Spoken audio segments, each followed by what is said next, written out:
Hello guys, welcome back to my channel. As you can see in the picture today, we will start the story of what if Isay got massive harem. It's okay, Isay. It'll be alright, go on ahead. Daddy and I will be right near you. The pretty woman with brown hair and warm brown eyes encouraged her son to go play with some of the kids. She lowered down to look at her child, who also had brown hair and soft innocent brown eyes. Isay hid nervously behind his mother, clutching her pants leg in shyness. He lowered his head to avoid detection from the people in the park. Hidu crouched down and looked at her son with warm affection. Sweetie, don't be shy. I'm sure the other kids would like to play with you. Isay looked up at his mother and then he looked past her to see the kids enjoying themselves. With his mother's encouragement, the young tot slowly walked over to the crowd of kids. Pausing in his pace, Isay looked back at his mother, who gave him a warm smile and nodded to him. Looking back in front of him, Isay continued his pace. Hiromi smiled as she walked back to the park bench, sitting with a man with slightly spiky brown hair and brown eyes covered by glasses with square lenses. Mr. Hidu chuckled and crossed his arms as he watched his son attempt to interact with the kids. He looked over to his wife and his chuckling faded. Something wrong, honey?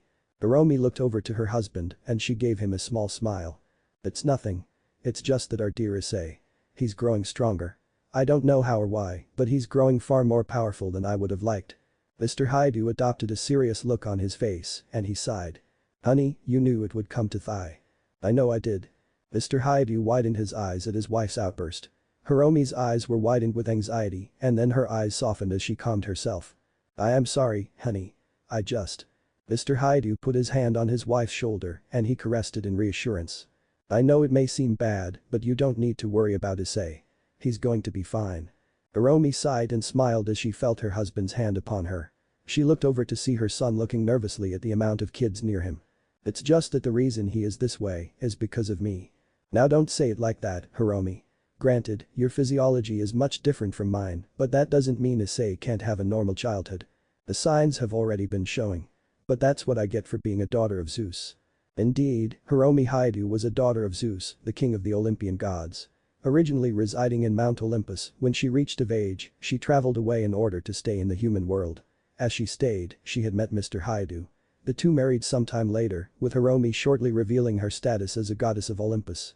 Mr. Hidu, who was previously fascinated with the concept of Greek mythology, was surprisingly not shocked at all by Hiromi's revelation. As time went on, the Hidu couple bore a son by the name of Isay. Does Zeus even know that he has a grandson? Mr. Hidu asked. Hiromi nodded her head in response. He should. He can sense all of his children and the rest of his descendants. But it's not in his nature to actually track his family down. Mr. Hidu rose an eyebrow and then he sighed, looking over at his son. Hiromi looked over as well and she crossed her arms. He's so. Mr. Hidu looked over to his wife. He's extraordinary. To be honest, I think it's great that he will have a less than normal life. It might help him experience different things. Hiromi sighed. With my blood and one of the Longinus in him, he's going to have a strange life. I just don't want him to get hurt. Mr. Hidu looked at his wife for a moment and then he sighed. The Hidu's house. I'm so proud of you, honey. You actually played with some of the kids today. Did you have fun? Cooed Hiromi as she petted her son's head gently. Isay, now tucked in his bed, looked up at his mother and nodded silently. Hiromi smiled warmly and pecked her son with a kiss on his forehead. Sweet dreams, Isay. She walked away from her son's bed, turned his room light off and closed the door, leaving it slightly open as a habit. Hearing his mother walk out of his room, Isay moved around in his bed and looked up at the ceiling. Closing his brown eyes slowly, Isay relaxed into a peaceful sleep. In Isay's mind. Isay opened his eyes and he looked around, not knowing where he was. He seemed to be in a completely black area. He adopted a nervous look on his face and he looked down at the spaceless ground. Ah, you're finally here. Isay jumped and his body started to shake. Humph. I never would have expected to meet you in here so early. Seems like your growth rate in terms of power has allowed me to contact you. Isay took a step back as he looked up to see a large red Welsh dragon with green eyes. The child's eyes widened and he backed away from the amused dragon. It seems that my host is not much of a talker. Then again, you are extremely young. It is strange that I was able to contact you so early. The dragon rose its head at his new host, who looked up at him with an expression of fear. Rolling his green eyes, the Welsh dragon attempted to placate his host. Relax, child. I have no intention of harming you. After all, why would I? Outside of Isay's mind. Hiromi widened her eyes as she detected a huge surge of power within her son and she quickly sprinted out of her room and ran into Isay's room. Her brown eyes widened in shock as she saw a crimson aura enveloping her son. Her eyes widened further. As she derived from Olympian heritage, Hiromi was aware of the gods and Buddhas, angels, fallen angels, devils, and more importantly, the dragons. She knew about the heavenly dragons, Great Red and Ophis the Ouroboros dragon. The heavenly dragons were sealed into sacred gears and Great Red and supposedly Ophis remained in the dimensional gap. According to what she heard from Mount Olympus, Drake had the shape of a red Welsh dragon and the color of the aura enveloping Isay was red. Oh my goodness, so that means. Drake was sealed in the longinus within Isay. In Isay's mind. Who are you, the little Isay asked. Humph. Now you finally talk. The Welsh dragon suddenly looked up and he tilted his head. Hold on, kid. Outside of Isay's mind. Daughter of Zeus. Hiromi widened her eyes and looked around her son's room. Where had that voice come from? Ah, so you can hear me. Hiromi's eyes widened further. Is this Drake? You're correct. It seems that your son's power has finally increased to the point that I have been able to awaken and contact him. Hiromi blinked and then she sighed. Yes, it's true. He's strong, very strong. But it is to be expected as the grandson of Zeus. Your son has a great potential, Hiromi. Hiromi frowned softly and sat on her son's bed. She reached and softly petted Isay's head. After leaving Mount Olympus, I just wanted to have a normal life and settle down. I had thought that when Isay was born, his human blood would cancel out my blood. But clearly it didn't work out as I had hoped. Daughter of Zeus, when Isay grows, he will not have a choice in the future of encountering the supernatural. There will be more to come and the way he is now, despite his tremendously vast level of power, he will have a hard time as he dwells in the world of the supernatural. Hiromi's frown morphed into a saddened look of worry. I just don't want him to get hurt. I offer my sympathy. I also do not wish to put my host in any harm. That is why I am speaking with you now. With my power in his disposal, I will be able to help your son. However, my power will not be enough to help him survive. He will need the assistance of someone other than myself. The daughter of Zeus put her hands on her face, sighing deeply. Removing her hands, she looked at her son worriedly. He's so innocent. Innocence is a virtue. For him to be exposed to the world of the supernatural, I don't know what will happen to his personality. I don't want to lose my son. Tears started to fall from her eyes and she reached for Isay, hugging him tightly. I can't lose him. More tears started to fall down from her eyes. Drake remained quiet in respect and after a short while, Hiromi quieted her crying while still holding on to her son. You will not lose him, daughter of Zeus. He still has an opportunity to protect himself. Hiromi closed her eyes and sighed, her eyes growing wet with more tears as she looked at her sleeping son. My precious son. Mount Olympus. Mommy asked Isay. Hold on, sweetie, mommy has to concentrate. Hiromi told her son. Hiromi narrowed her eyes as she looked around her surroundings. In front of her stood a vast palace on top of a mountain with crashing waves. Above the large palace was the gray and golden colored sky. Isay looked up nervously at the sky and the palace. Hiromi sighed as she walked Isay inside the palace. Isay looked up in awe at the amount of crystal mansions. Hiromi looked around nostalgically, she remembered that she used to live here. Walking in front of a gigantic door, Hiromi pushed the door open, revealing an elderly man, albeit with a great muscular physique. His eyes were pure white and he was dressed in a white toga with golden arm guards. Hiromi sighed again as she walked forward to the man and she stopped in front of him. Isay looked up at the unfamiliar man. The man smiled as he peered at Hiromi. Well, if it isn't my lovely daughter. Hiromi lowered her head as she looked up at the man. Hello, father. Zeus, the king of the Olympian gods, smiled as he looked at the young boy next to Hiromi. Who is this little fella? Hiromi looked down at her son, who gripped her pants leg. She patted his head gently and looked back up at Zeus. This is my son Isay, father. Your grandson. Zeus widened his eyes. Oh, is that so, and why have you brought him here? You've made yourself clear that you wish to stay in the human world. So why have you brought my grandson to Mount Olympus? Hiromi gulped and she sighed once more. It only took a couple of minutes, but Hiromi was able to explain the situation to her father about Isay. Zeus nodded his head as he listened to his daughter's explanation, all the while shifting his wise eyes to his grandson. I see.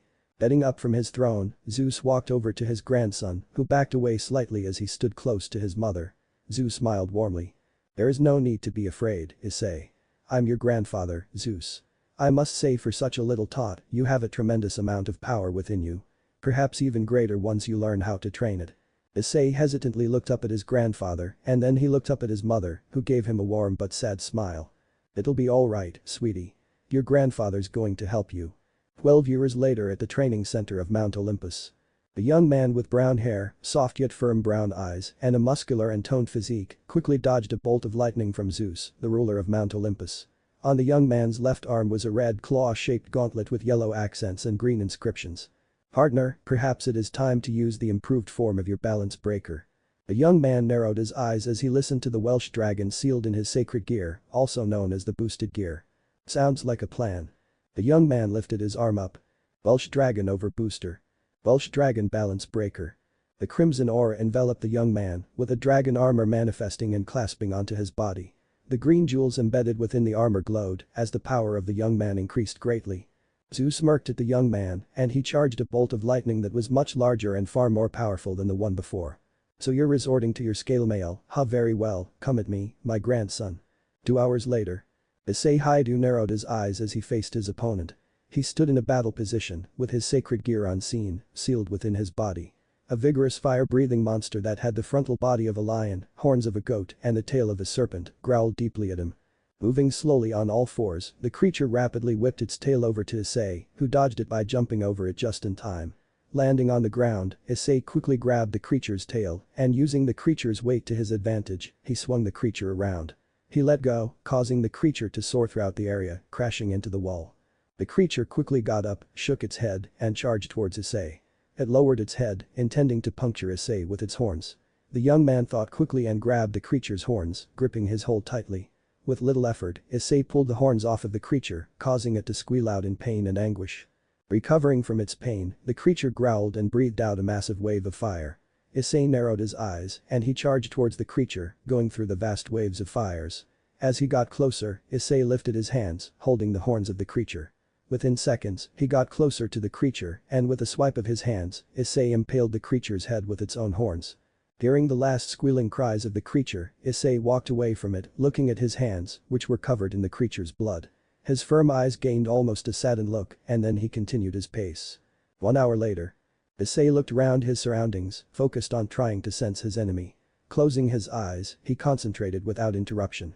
Suddenly, a shadow formed under him and Isay opened his eyes and jumped away just in time to avoid an explosion from the ground. Immediately settling himself into a battle stance, Isay looked up to see a eyeless figure with decaying flesh and bladed arms. Under its waist was a cloud of black smoke. The ghost-like creature moved to strike Isay with its bladed arms. Isay quickly maneuvered out of the way and stomped on the blades, trapping them into the ground. As the creature struggled to free itself, Isay reared his fist back and sent the creature up into the air with a powerful uppercut. Jumping up into the air, Isay grabbed the creature by its head and slammed it onto the ground, bashing its head into the cracks repeatedly. The young man then grabbed one of the creature's bladed arms and with a quick slash, he decapitated the creature, ending its existence. Staring at the creature for a moment, Isay lifted his hand, charging a sapphire sphere of energy. Looking away with his eyes closed, he shot it at the creature, destroying every trace of its existence. Looking around the training area, Isay looked up at the ceiling and sighed. I wonder if Uncle Hephaestus is finished yet. The Gore of Athens. Well, if isn't my nephew. I'm almost done with your gift, so just wait for a moment. Isay nodded as he watched his uncle craft a new artifact for him. Over time, Isay had been training with his grandfather and the monstrous creatures of Mount Olympus. As Isay grew, so did his power. Zeus himself had stated that Isay's power was still fluctuating. Even by a demigod standards, Isay's power was absolutely monstrous and it still continued to grow. Despite his immense power, Isay did not have a bellicose or aggressive personality. Outside of battle, Isay maintained the personality of a benevolent kind, yet shy young man. When he participated in battle however, Isay was extremely serious, preferring not to waste time and to just finish the clash as soon as possible. His grandfather told him that he could enjoy a better fight if he held back his power in order to prolong it further. Isay was hesitant about his grandfather's advice and so, he suppressed the thought. As he trained with his grandfather, Isay had also come to friendly terms with the heavenly Welsh dragon known as Dreg. Over time, Dreg had helped Isay become familiar with the topics of the supernatural, such as angels, fallen angels, devils, and dragons. According to the Welsh dragon, dragons were beings created by huge masses of energy and acted freely selfishly. In the past, Dreg had a rival by the name of Albion, the Vanishing Dragon. However, their rivalry was interrupted by the three factions. Later on, the bodies of Dreg and Albion were destroyed and placed into two separate sacred gears. Hey Isay. It's ready. Shaking himself out of his thoughts, Issei looked up at his uncle. His eyes widened at the sight of his new artifact. A blade held a design featuring a devil-like horn shape and a pattern of golden stripes on the surface of the blade. Hephaestus lowered his hand containing the blade and handed it to Isay. Grabbing the blade from his uncle, Isay peered at the new artifact and traced his finger onto the blade. 1 hour later, training center. A cyclops-like creature with undead characteristics growled menacingly as it walked towards Isay.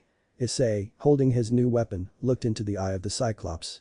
With a roar, the cyclops charged towards Isay, and the young man avoided the cyclops' attempt to attack him, and he embedded his blade within it. Embedding his blade deeper, Isay concentrated his power, and the blade suddenly emitted a vast pool of fire before the cyclops combusted from the immense pressure. Releasing his blade from the creature, Isay jumped off of the cyclops, walking away as it disintegrated from the fire. In Zeus's domain. The high school. Isay blinked as he stood in front of his grandfather. After he was done training, his grandfather had called him in order to discuss something important with him. Zeus nodded and sighed in response to his grandson. Indeed. To be honest, Isay, your power has already increased greatly, so the training you endured has paid off. Your mother wishes for you to attend school. I, for one, don't really mind it. What do you think? Isay looked down as he considered his options. His mother did want him to meet new people, and it would help him be more sociable. I guess it can't be too bad. It's gonna take some time for me to get used to the new experience. Relax, partner. Besides, anyone who possesses the power of dragons is a chick magnet. Especially in your case, since you just so happen to be a demigod as well. You'll survive. Isay widened his eyes as a light blush formed on his face. That doesn't exactly reassure me, Drake. Oh, lighten up, kid. You can destroy many monsters with little to no effort, and yet you get nervous about the subject about young women. No offense, but you, my host, are what mortals would call a socially awkward hero. Isay frowned softly at the name given to him by Drake. Kuo Academy. Isay stood at the gates in front of his new school, praising the appearance of it. As he looked around his surroundings, he noticed a large crowd of students occupying the school grounds. He looked up at the sky and he sighed. Something troubling you, partner. There's a lot of devils residing in this school. I don't want to put too much attention to myself. Interesting. Humph, that does seem to be a pet peeve of yours. Having attention all on you. So are you going to reveal your power or not? Isay closed his eyes as he suppressed his power so that he would calm himself. Like I said, I don't want too much attention. I don't really have any prejudice against any angels, devils, or fallen angels. I just once I want to have some normalcy in my life. Humph, whatever you think is best, my host. Just so you know, you alone are abnormal. The aspects of the supernatural will catch up to you eventually. Isay lowered his head and he sighed, rubbing the back of his head, a habit he had gained a while back. He looked up at the gates and sighed once more. I know. I guess I will just have to put up with it. The school bell rang, indicating that class was now over. Isay sighed as he picked his bag up, looking around the classroom. Sighing again, he walked out of the classroom and into the hallways. As he walked ahead, he noticed some of the girls of Kuo Academy shooting him some glances. Very suggestive glances. He lowered his head and looked ahead, feeling a little uncomfortable at the glances he was receiving. Partner, calm yourself. They're just girls. Mortal girls, no less. I know, Drake. I'm just not used to being the one stared at. For a powerful being, you sure are modest and introverted. The young man sighed as he rubbed the back of his head in habit. Walking outside of Kuo Academy, Isay stopped near some nearby trees. Sitting down onto the ground, Isay crossed his legs as he watched the students walk away from the school. Tilting his head, Isay laid against the tree into a relaxing position. The day wasn't bad at all. Don't you agree? Isay adopted a thoughtful look on his face as he looked up at the sky. I guess. Although I can't help but get the strange feeling that someone was watching me all day. It's kind of unsettling. Someone, or something. Let me rephrase that. I think some of the devils in the school were actually watching me today. But I don't know why. I made sure to suppress my power so I would remain undetected. Hate to tell you this, kid, but because you're a demigod, you have a desirable scent. And it's able to track. After hearing that, Isay sighed and crossed his arms. Well, so much for normalcy. I just hope. So, you are my new cowhide. Oh, find me in the Alps. What? Sorry, it was something I watched earlier on. Isay looked up to see a beautiful buxom woman with long crimson hair and blue-green eyes. She was dressed in the Kuo Academy girls' school uniform. Isay started to feel a sense of nervousness as he detected something strange in the girl's eyes. The young man didn't want to know what that look in the girl's eyes signified. The girl gave Isay a warm smile as she crouched down to him. Issei Haidu-kun. It's nice to meet you. Issei looked at the girl and he lowered his head slightly. It's nice to meet you too. The girl smiled wider. My name is Ria's Gremory. Was your first time here enjoyable? Issei looked down again. Might as well answer her, partner. Devil or not, she doesn't seem to be hostile. Then again, if she were to harm you, it'd be pointless on her attempt anyway. Listening to the Welsh dragon, Isay looked up at the crimson-haired devil and nodded. It was okay. I can't complain. The two remained quiet until Ria spoke up. I was wondering if you would come with me, perhaps somewhere more quieter. Isay blinked and he tilted his head. I don't know. Is it really that important? I don't mean to sound rude, but… Ria's smile grew warmer. Such a sweet boy. The Occult Research Club. Isay widened his eyes as Riaz walked him towards the Victorian-styled building. Opening the door, Riaz and Isay walked inside and the former closed the door behind them. Watching Riaz walk away from the door, Isay widened his eyes further as he saw 3 more students occupying the room. The buxom beauty with black hair tied in a ponytail and violet eyes looked over at Isay and she smiled at him.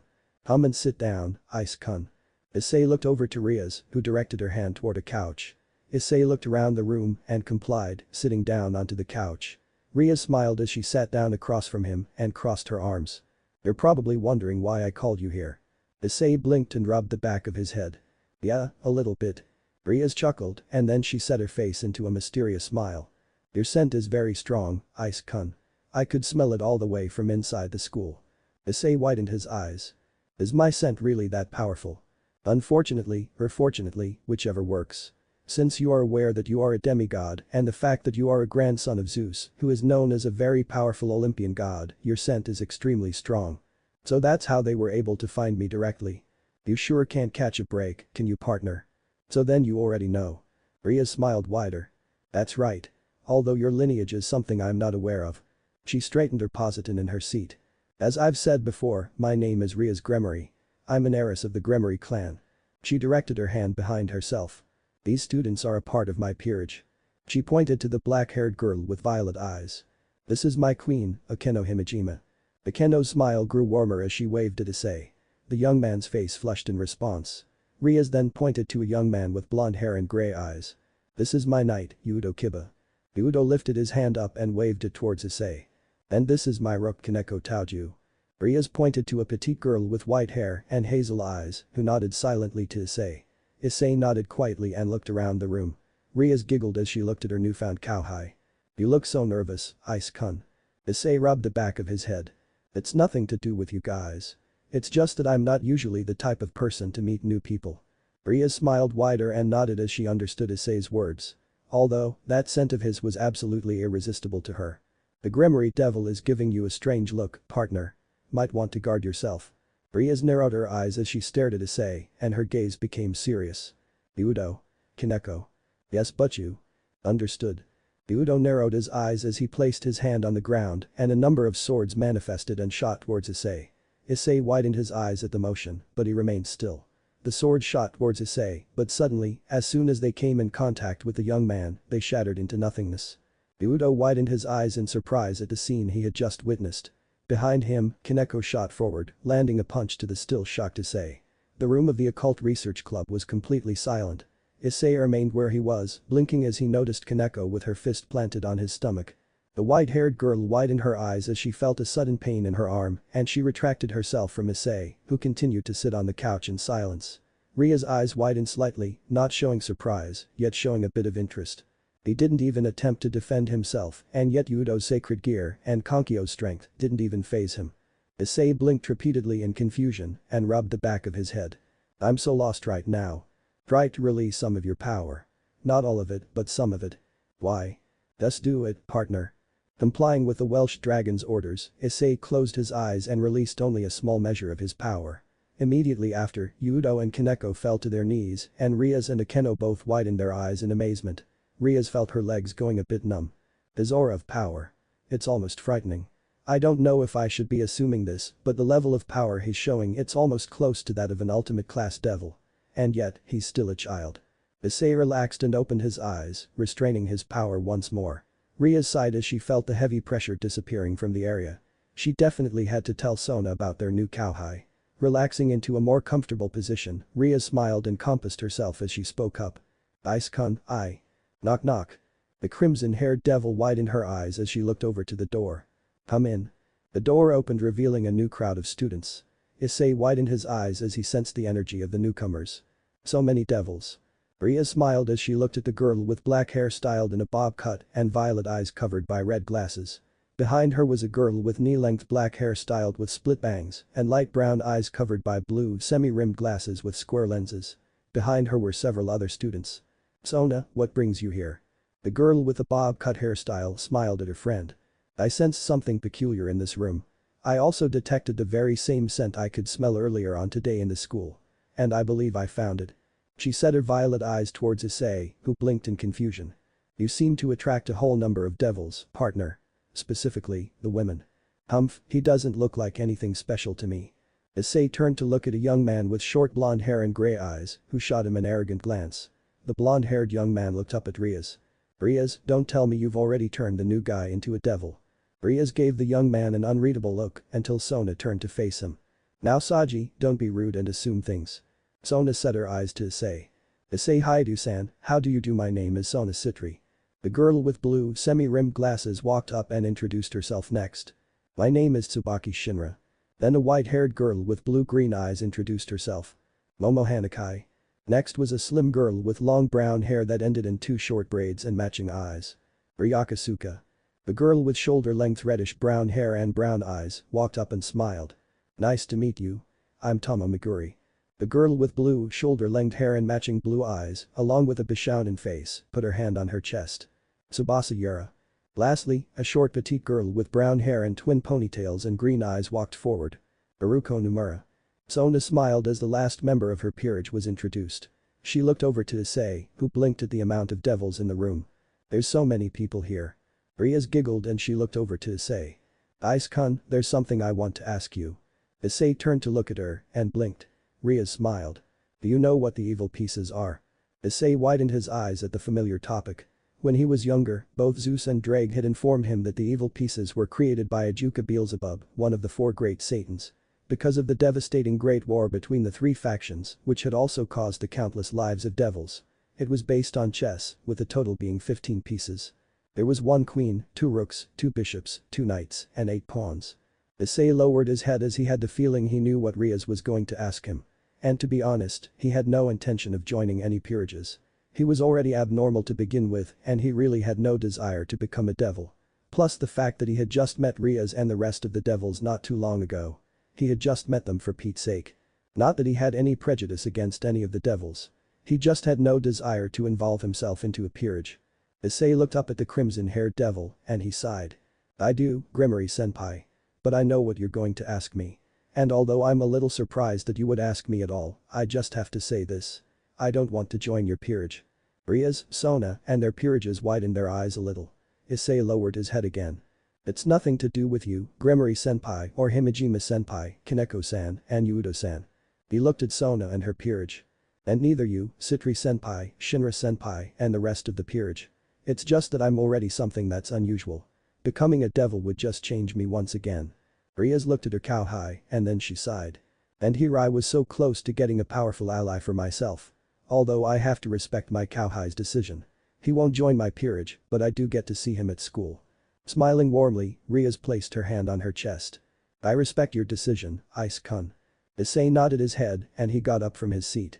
As he walked towards the club door, he turned back around to face Riaz, Sona, and their peerages. "It was nice meeting you all. We'll see each other in school."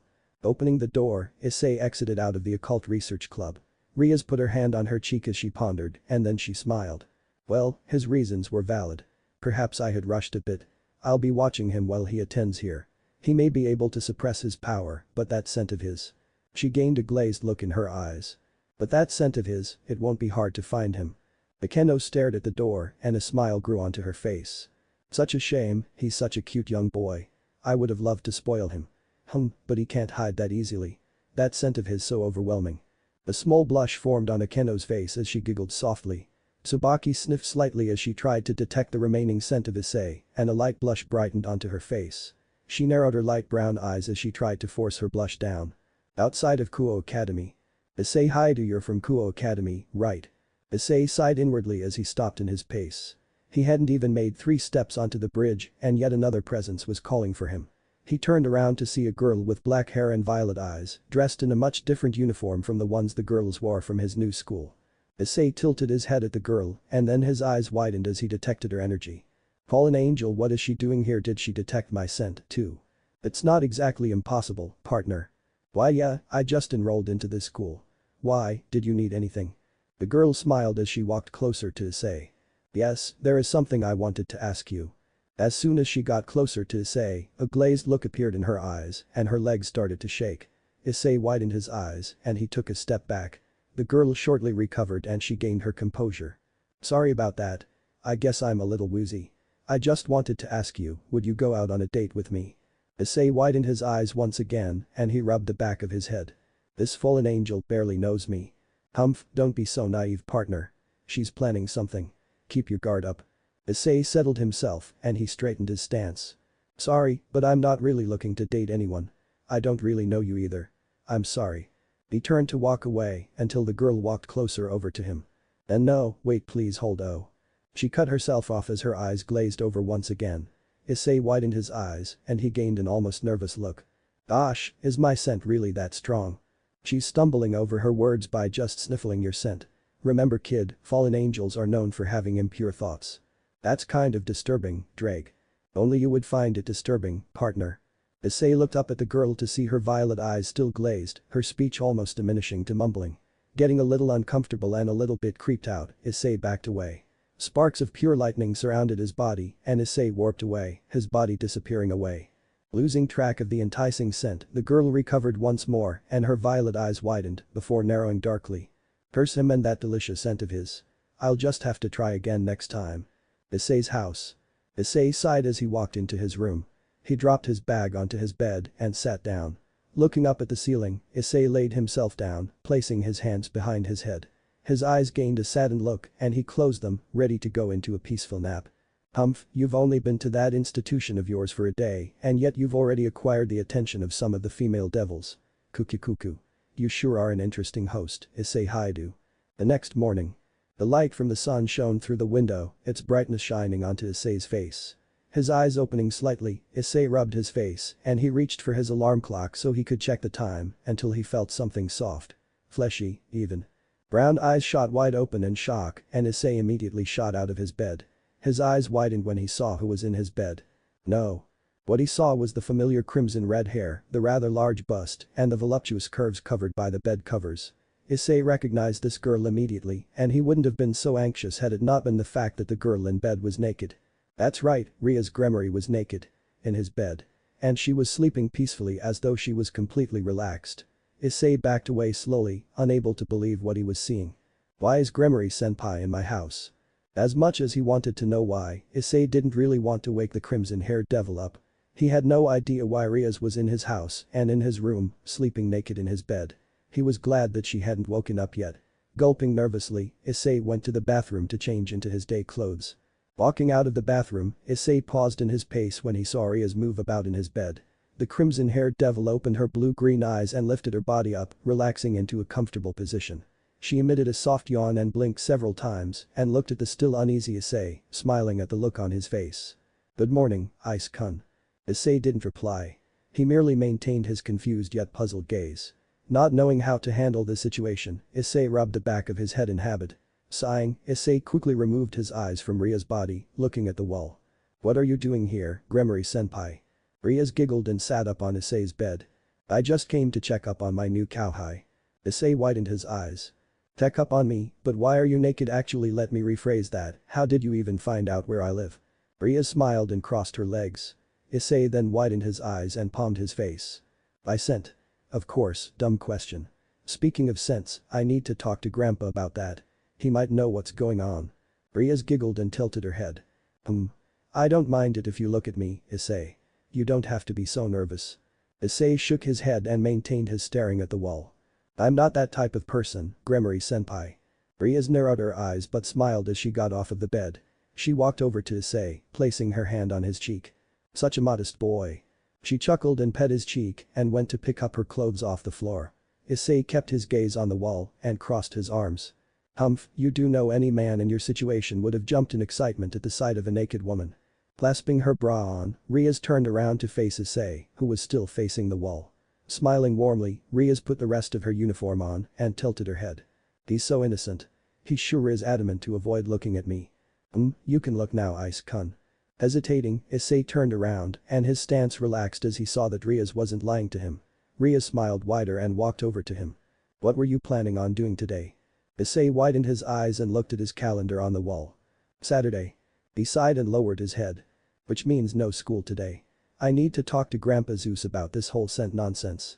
The fallen angel from yesterday kept mumbling, and to be honest, it kind of creeped me out. But I don't want Gremory-senpai to follow me around. He looked up at the smiling Riaz. I'm visiting a few relatives today. I haven't seen them for a while, so I might be with them all day.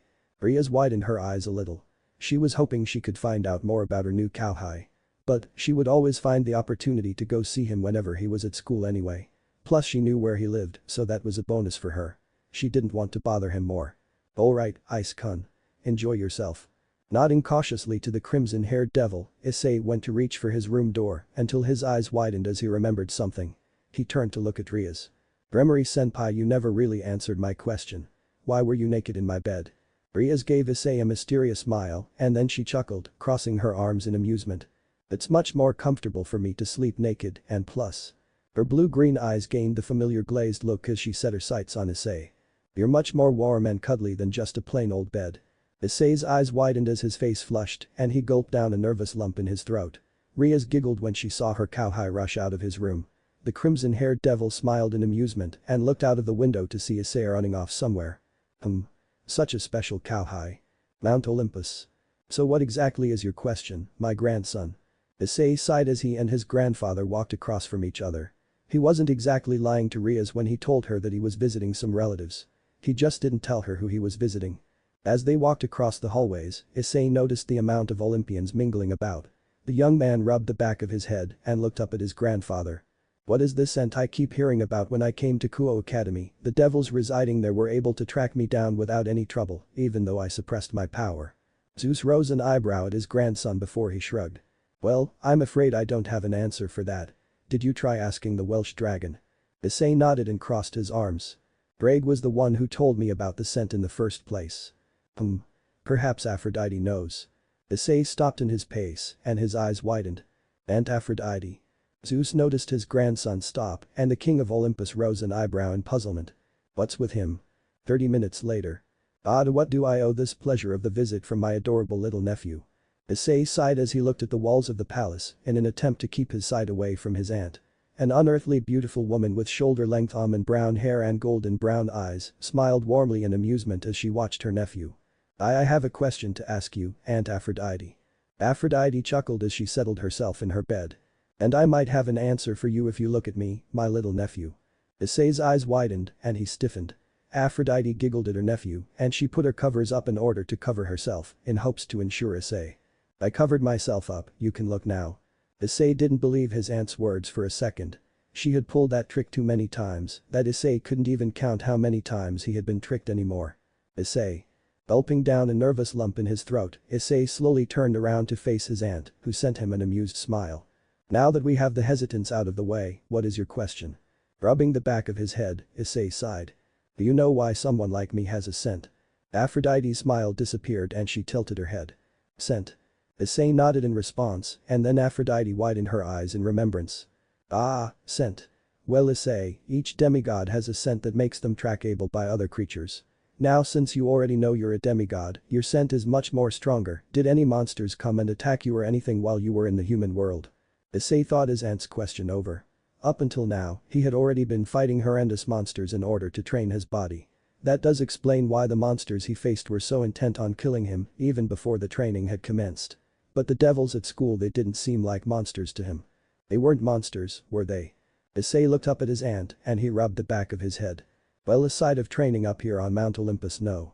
But when I first arrived at my school, the devils who went to the same one as me were able to track me down. I noticed that most of the female devils, they seemed to really enjoy my scent. It's kind of unsettling. Aphrodite looked at her nephew for a moment and then she burst out laughing. Isay widened his eyes at his aunt and he looked around, trying to find out what was so funny. He was so confused right now. Calming herself down, Aphrodite relaxed into a more comfortable position and smiled at her nephew. Such a silly boy. Haven't you realized it yet, Isay? Isay blinked in confusion, unable to even respond. Aphrodite chuckled softly. Well, aside from being a cute demigod, you seem to have an almost innate sense of innocence like your Aunt Astrea. Isay widened his eyes. Aunt Astrea. Aphrodite smiled warmly. In the human world, she represents purity, knowledge, reason, and innocence. You seem to be similar to her, despite not being her child, Isay. Isay adopted a thoughtful look as he listened to his aunt explain another member of his family. Aphrodite's smile widened. Yes, you certainly are interesting, my little nephew. Hey Isay. Both Isay and Aphrodite looked to see a young man wearing traveling clothes, a flat hat, and winged sandals. He held a folded letter in his hand. Isay widened his eyes, while Aphrodite smirked. Uncle Hermes. Well, if it isn't my brother. Have you come to bring me a message? Hermes, the Greek god of transitions and boundaries, smiled as he looked at Isay. Yes, but the message isn't for you Aphrodite, it's for Isay. Isay blinked in confusion and he accepted the letter from his uncle. The young man opened the letter and his eyes widened. Uncle Hephaestus. I wonder what he wants to see me for.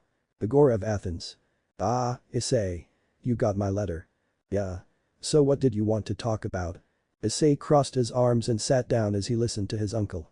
Do you still have that sword I gave you? Isay blinked and he lifted his hand, the familiar sword appearing within his grasp. The black-colored devil horn-shaped sword with a pattern consisting of golden stripes gleamed. Hephaestus chuckled at the sight and got ready to explain. Isay, there is another reason I gave you this blade. In order to test if it was able to bond to your sacred gear. Isay widened his eyes. Bond? Ah, I see. Partner, summon your sacred gear. Blinking in confusion, Isay complied with the Welsh dragon and he lifted his left arm up.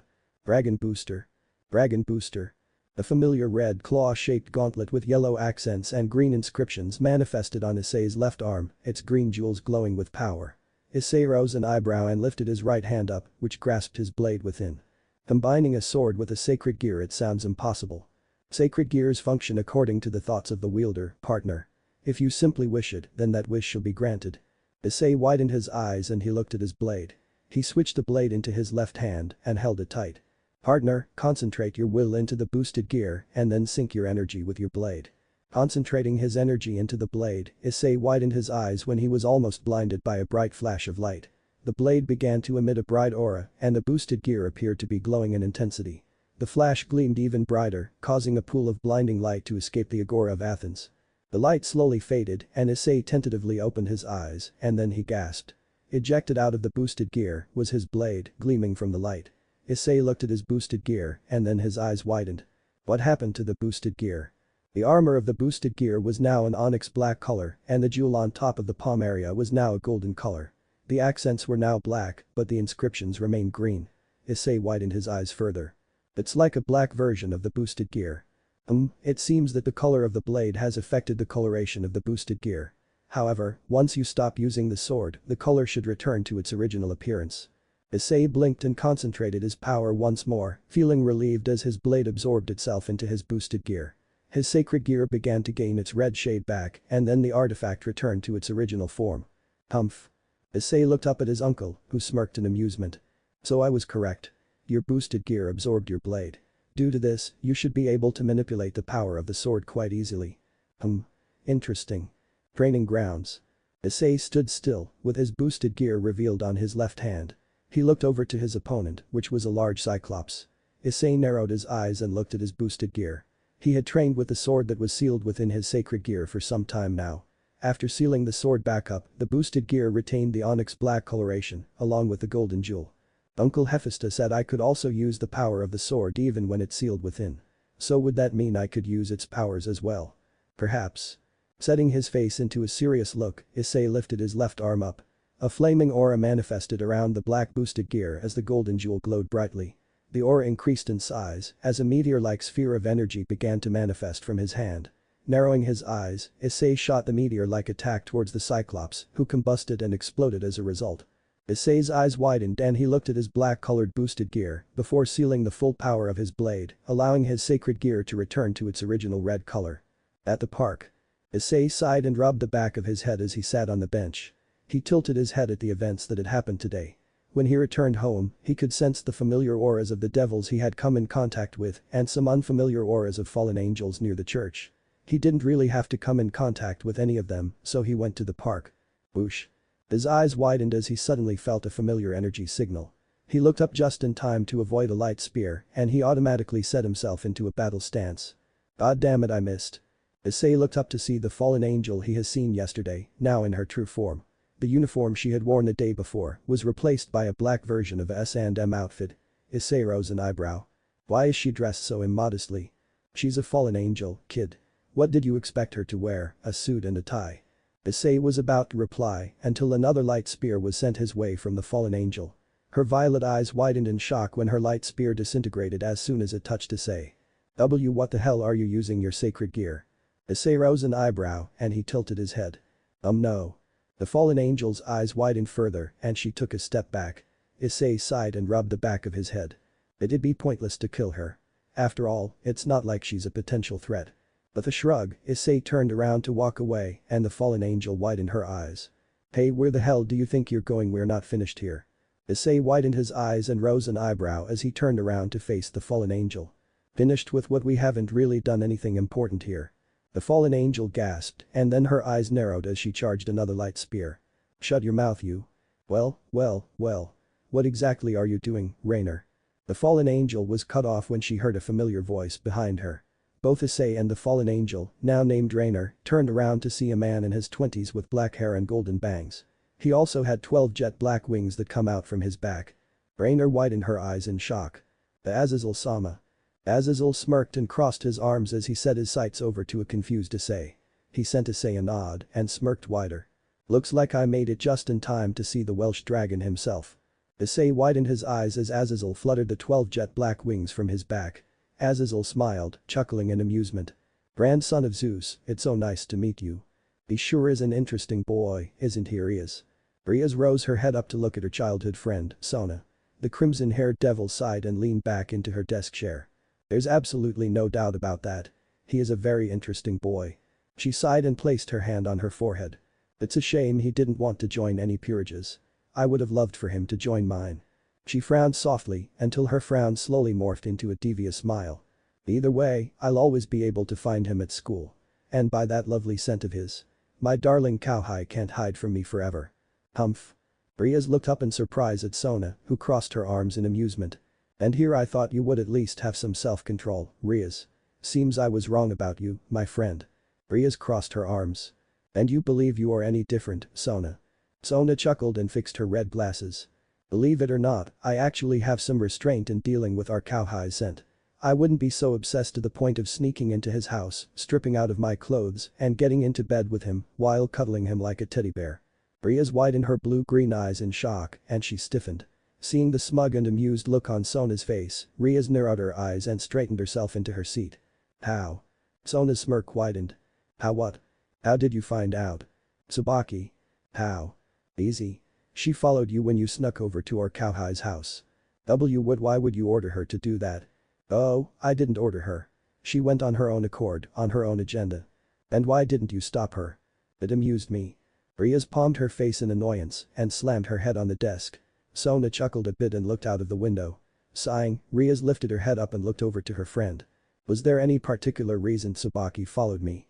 Sona shot her friend an amused look in response and relaxed herself into a more comfortable position. She wanted to make sure you didn't try anything on Isay Haidu-kun. What? At the park? The Azazel-sama, what are you talking about? This kid can't be.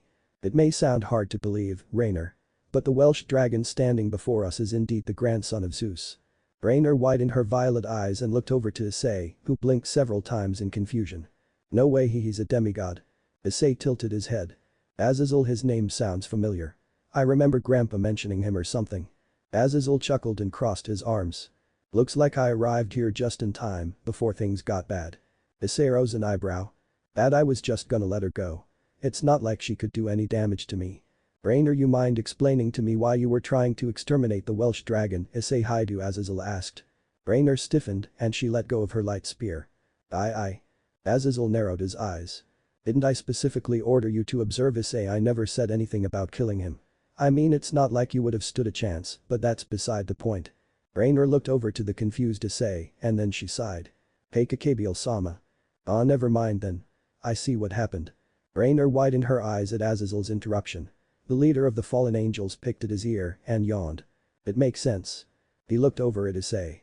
It seems the Kakabiel was so afraid of the power of your sacred gear that he wanted to take some necessary precautions. So he ordered Rainer to kill you. Azazel then looked over to Rainer.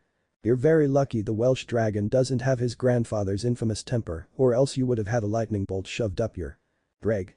Yes. I'm so lost right now. Rainer lowered her gaze and looked down at the ground. Azazel sighed. Are there any other fallen angels with you? Yes. I should have known. The male fallen angel sighed and shook his head. He then walked over to Isay and crossed his arms. Isay Haidu. Would you mind unveiling your sacred gear? I just want to see something. Isay rose an eyebrow at the request. He doesn't seem to be a threat to you, partner. It's your choice. Thinking it over, Isay nodded, lifted his left arm up. Dragon booster. Dragon booster. The boosted gear manifested into its second form on Isay's left arm, with a green jewel embedded within, shining. Rainer widened her eyes in awe, while Azazel looked at the sacred gear with an excited smile. Amazing. So you already unlocked the second evolution. So I can assume you've already achieved the balance breaker form. Isay slowly nodded, prompting another smile from Azazel. What about the Juggernaut drive? Isay lowered his head and rubbed the back of it. I haven't used that form for a while. Unless it's completely necessary, and if I have no other options, then I'll resort to using it. Azazel nodded at Isay's explanation, and he took a step back. Can you do anything else with your sacred gear? Isay widened his eyes. Well, I can change the colors of its armor. Closing his eyes, Isay channeled the power of his blade sealed within his sacred gear, and the appearance of his boosted gear changed. The armor changed to a steel onyx black color, and the jewel was now a shining gold color. Azazel widened his eyes and he suddenly took out a cellular phone. This would look good as a screensaver. Do you mind if I take a picture? Isay rose an eyebrow, but he lifted his left arm up, nonetheless. Azazel smiled and he took the picture of the black version of the boosted gear and pocketed his cell phone. Well, Welsh dragon, I must be going now. Perhaps we'll see each other again. Let's go, Rainer.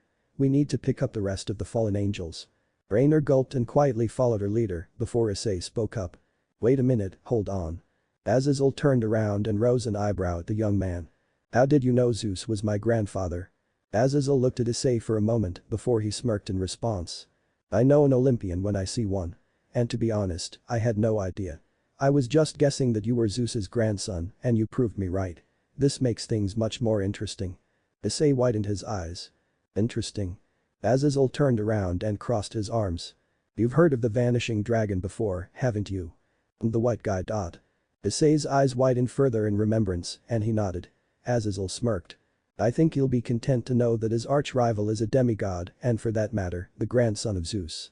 Yes, together the two of you will be powerful forces to be reckoned with. Isay blinked several times in confusion. Azazel smirked wider and motioned Rainer to follow him. Until we meet again, Isay Haidu. The wielder of the boosted gear stood motionless as he watched the two fallen angels walk away. Looking at his black-colored sacred gear, Isay sighed and turned around, walking away to another destination. At the abandoned church. Azazel-sama. Azazel-sama. Azazel-sama. That's my name, don't wear it out. Azazel smiled in amusement as he recovered the fallen angels that had allied themselves with Rainer.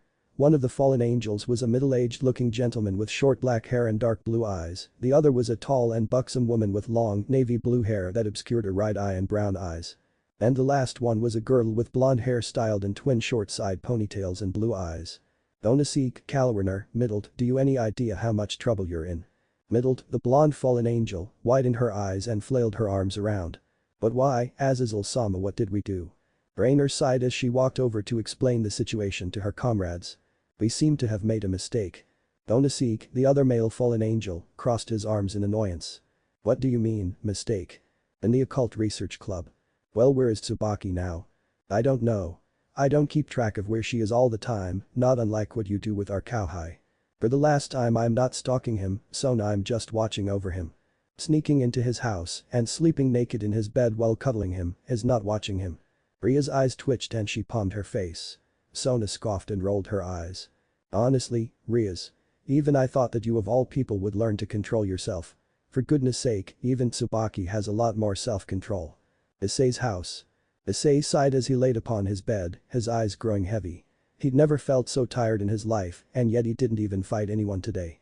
Sure, he was attacked by a fallen angel, but it wasn't like she could lay a finger on him anyway. He had to admit it to himself that he was a little surprised that the leader of the fallen angels had come to see him and Rainer. The Vanishing Dragon. Azazel said he's supposed to be my eternal arch-rival. The young man sighed and fixed his pillow. It'll probably be a long time before I even meet him. Sighing again, Isay closed his eyes, ready to fall into a peaceful sleep. Suddenly Isay's closet door opened, revealing a familiar devil. She had knee-length black hair with split bangs and light brown eyes. She wore the Kuo Academy girls' school uniform and blue semi-rimmed glasses with square lenses. Narrowing her light brown eyes, the girl stealthily walked over to Isay's bed and slowly crawled on top of it.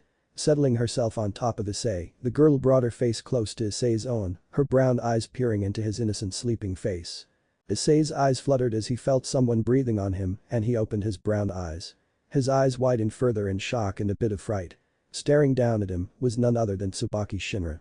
Her light brown eyes looked upon him, extremely focused. Isay's breath caught in his throat and he kept his mouth shut. He was too scared to even say anything. Well, this is quite a predicament. Wonder how you're going to get yourself out of this one, partner. Brown eyes opened and fluttered and then they shot wide open. Isay looked around his room and sighed. It was just a dream. He got ready to move until he found that he couldn't move at all. His eyes widening in confusion, Isay struggled to move and then he stiffened. He looked down to see that he was trapped within the grasp of someone. Struggling to keep his mouth shut, Isay slowly looked up and his breath caught in his throat once again. Why couldn't it be a dream? He was within the grasp of Subaki Shinra, who was sleeping peacefully, an action which was greatly different compared to how she was staring at him last night. Last night, her light brown eyes had set her sights on Isay, almost in a possessive trance. Isay was wondering how he had survived the night with the devil staring at him. But fortunately, the Shinra devil was now asleep, albeit with her arms wrapped around Isay possessively. Isay widened his eyes and he swallowed a nervous lump in his throat. Kukikuku. When the heiress of the Gremory clan snuck over here, she merely held you like a teddy bear. The Shinra devil, on the other hand, is holding you like a snake. A constrictor, as a matter of fact. Isay blinked several times in confusion before his eyes widened once more. Wait, you knew Gremory-senpai was in my house 2 nights ago and you didn't say anything. I was tired. The young man was about to give the Welsh dragon a piece of his mind until he remembered that a sleeping devil, who was currently squeezing him like an affectionate snake, was next to him. Isay kept his mouth shut and settled for staying still. Hopefully Shinra-senpai will wake up soon. Subaki moaned a bit as she moved about in Isay's bed, tightening her hold on Isay, whose face flushed in shock. Kukikuku. Better make sure that hope actually exists, partner. Isay nervously lifted up his side of the covers and he silently sighed in relief. Good, at least he still had his clothes on. He warily looked over at Subaki and his eyes widened when he saw that the bed covers were only covering up to her naked shoulders. Isay's mouth closed and opened like a fish and then he just shut his mouth altogether. 30 minutes later. For a devil who appears to be a serious person, she sure does sleep for a long time.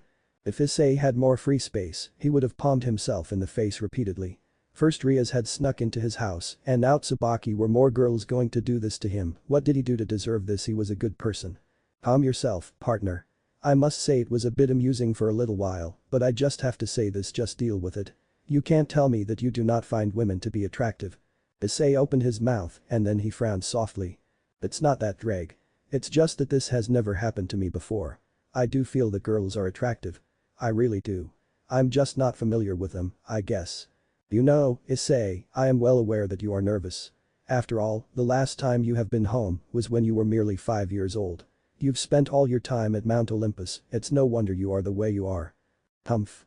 Do you remember what I told you about dragons? The young man blinked in confusion. Huh. Dragons fascinate those around them. Or those with power gather around the dragons. If there are people who come to you with admiration or to challenge you, then it's most likely the power of the dragon. However, there are women who would come to you as well. Isay widened his eyes in confusion. What? Yeah. All of my earlier hosts were surrounded by the opposite sex. In your case, it's a bonus for you due to your Olympian heritage, along with the sacred gear. Your scent is not the only thing that attracts women to you, partner. It is power as well. Or I could be wrong, but perhaps mostly your personality is what attracts the women to you. Isay's eyes gained a saddened look and he lowered his head. It could be either or, my host. The young man sighed and looked up at the ceiling with a somber look in his eyes. His life sure was strange. All his life, he had spent time at Mount Olympus, training in order to hone himself into a formidable fighter. From all of that training, Isay often stood by himself. When arriving back home, it was clear to him that his social skills weren't exactly at the top to begin with. Isay tilted his head and sighed. Isay widened his eyes and looked over to Subaki, who was rubbing her light brown eyes. Fluttering her eyes several times, Subaki sent her sights to Isay, who blinked several times in confusion. Slowly releasing Isay from her grasp, Subaki crossed her arms and a light blush reddened on her face.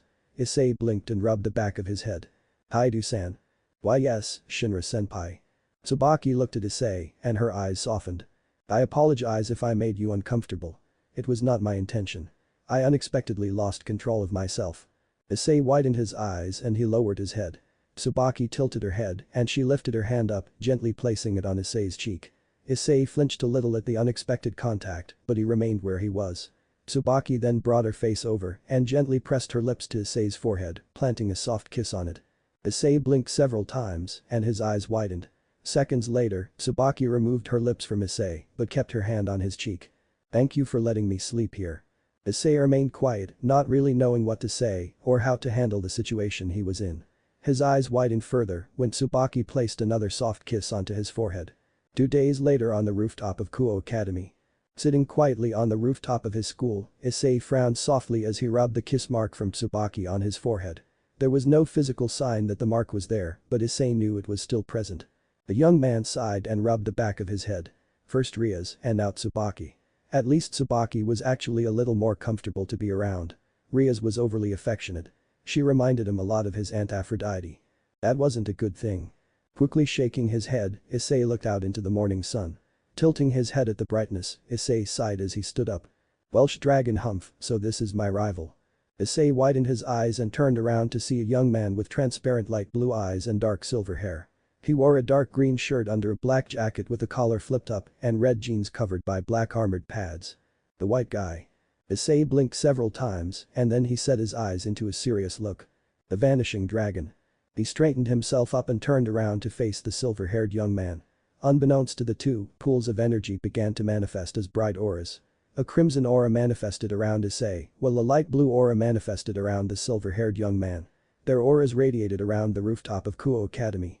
Isay then closed his eyes, his aura fading in relaxation. "If you want to fight me, we can't do it here." The young man with silver hair smirked in response as his blue aura faded.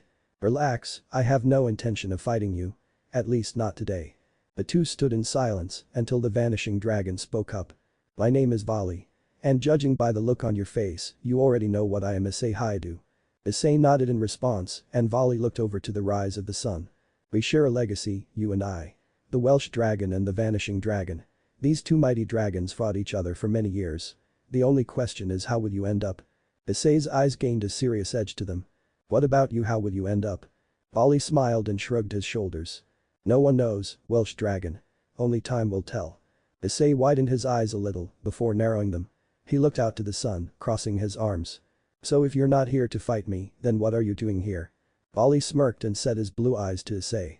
"Azazel sent me to come get you." Isay widened his eyes again and Vali's smirk widened. "It seems he has a mission that requires the both of us dragons." Isay blinked several times as he and Vali waited for Azazel to speak. The young man was surprised that the leader of the fallen angels had called him and the Vanishing Dragon together. He looked over to the Vanishing Dragon, who laid his back against a wall, his eyes closed with a calm air about him. The Vanishing Dragon. According to Vali, he and Isay shared a legacy together due to them being the hosts of the two heavenly dragons. The two heavenly dragons possessed powers that rivaled or even surpassed that of a god and Satan. Although Isay didn't know why the two dragons fought at all, he knew that if the two heavenly dragons were to combine together, they would be an immensely powerful force to reckon with. Isay lowered his head and crossed his arms. "Do you remember what was the reason for you and Albion fighting in the first place?" "Greg." Isay Haidu Vali. Both Isay and Vali looked towards Azazel, who crossed his arms in amusement. "I have a mission for you too. It has come to my attention that one of the leaders of Grigori desires to start another great war. To be frank, I don't want another war to start. Too many races of the three factions have already perished and I rather it didn't happen once again." Isay widened his eyes while Vali looked on with cool eyes. Azazel narrowed his eyes and closed them. "From what I've gathered, Kakabiel has followers and they took 3 of the 7 Excaliburs from the church." Vali scoffed and looked over to Isay. If he's that desperate to steal some of the Excaliburs just to start another war, then he's not even worth our time. Isay frowned and looked up at the ceiling and thought. This doesn't sound good. He looked over to Azazel. So what do you want us to do? Azazel opened his eyes and sighed. There was a man named Valper Galliel, also known as the Genocide Archbishop. He did human experiments to find people who had the potential to use the pieces of Excalibur. When it turned out that the person was incapable, they were disposed of. Isay narrowed his eyes and Azazel got into a more comfortable position in his seat. He looked over to Vali. This may come as a surprise to you, but I actually need you to save someone, Vali. Vali rose an eyebrow in response. Save someone? That's not how I do things, Azazel. I'll fight someone, but saving. Azazel narrowed his eyes. That someone I need you to save. She possesses the sacred gear known as Twilight Healing. According to my sources, she's being held up by Kakabiel into the abandoned church. Vali sneered and crossed his arms. So he captured a girl, just so she can heal him. Humph, pathetic. Fine, I'll comply with your orders. Azazel nodded and looked over to Isay, who looked down on the ground in concentration. Welsh Dragon. I need you to do something for me. After Vali's done with saving the girl, he's going to help you as well. Isay looked over to Vali, who gave him an amused smirk. So what do you want us to do? Kuo Academy. Narrowing their eyes darkly, Riaz, Akeno, Kaneko, and Yudo settled themselves into battle positions as they stood against fallen angel Kakabiel. With them was a young woman with short blue hair, with a green fringe in the middle and brown eyes. Before the battle with Kakabiel started, Sona gathered everyone from the student council to form a durable barrier around the school to make sure that the battle wouldn't leak outside.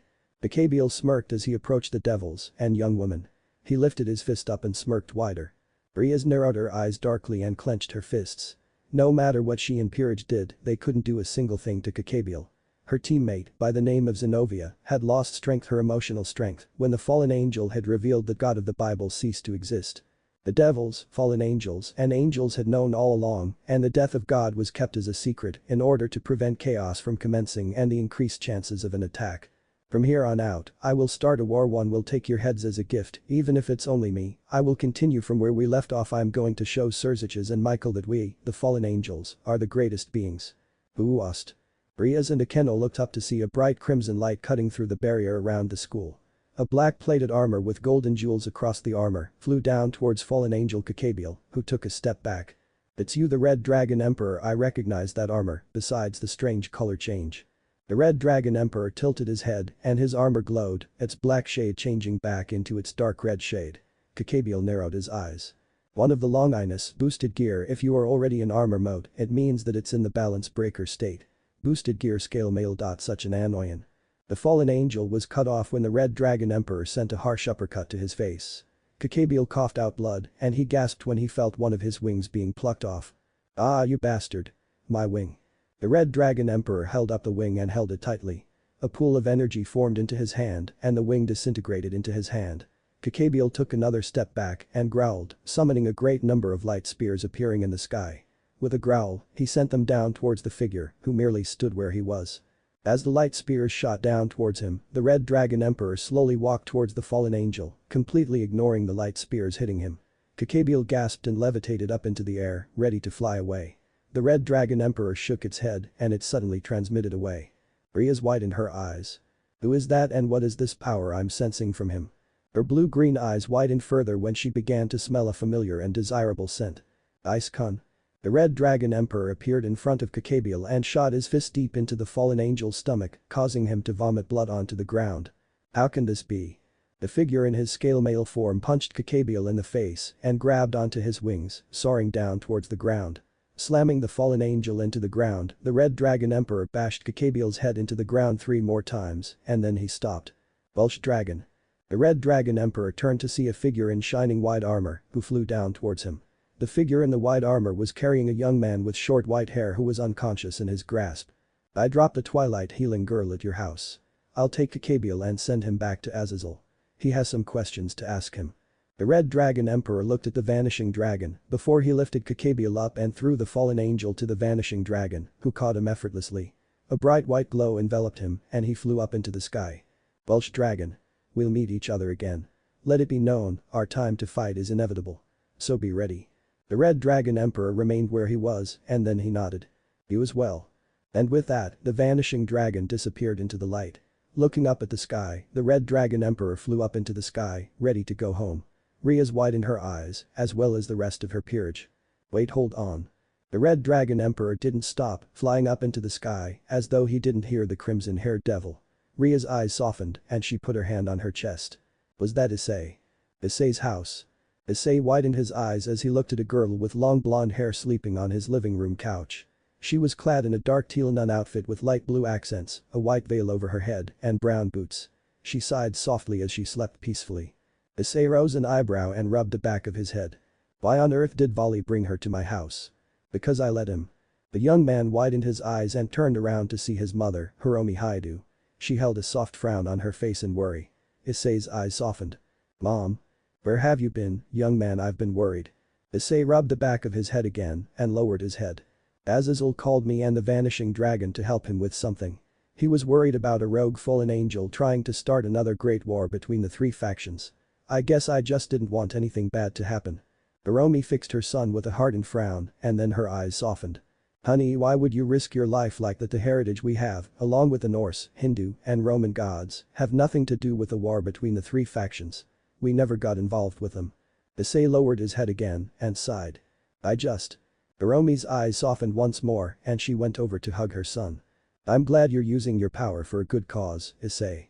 I just want you to be more careful in your decisions. Your father, myself, and your grandfather knew that you would encounter the supernatural eventually, but I didn't think it would happen so fast.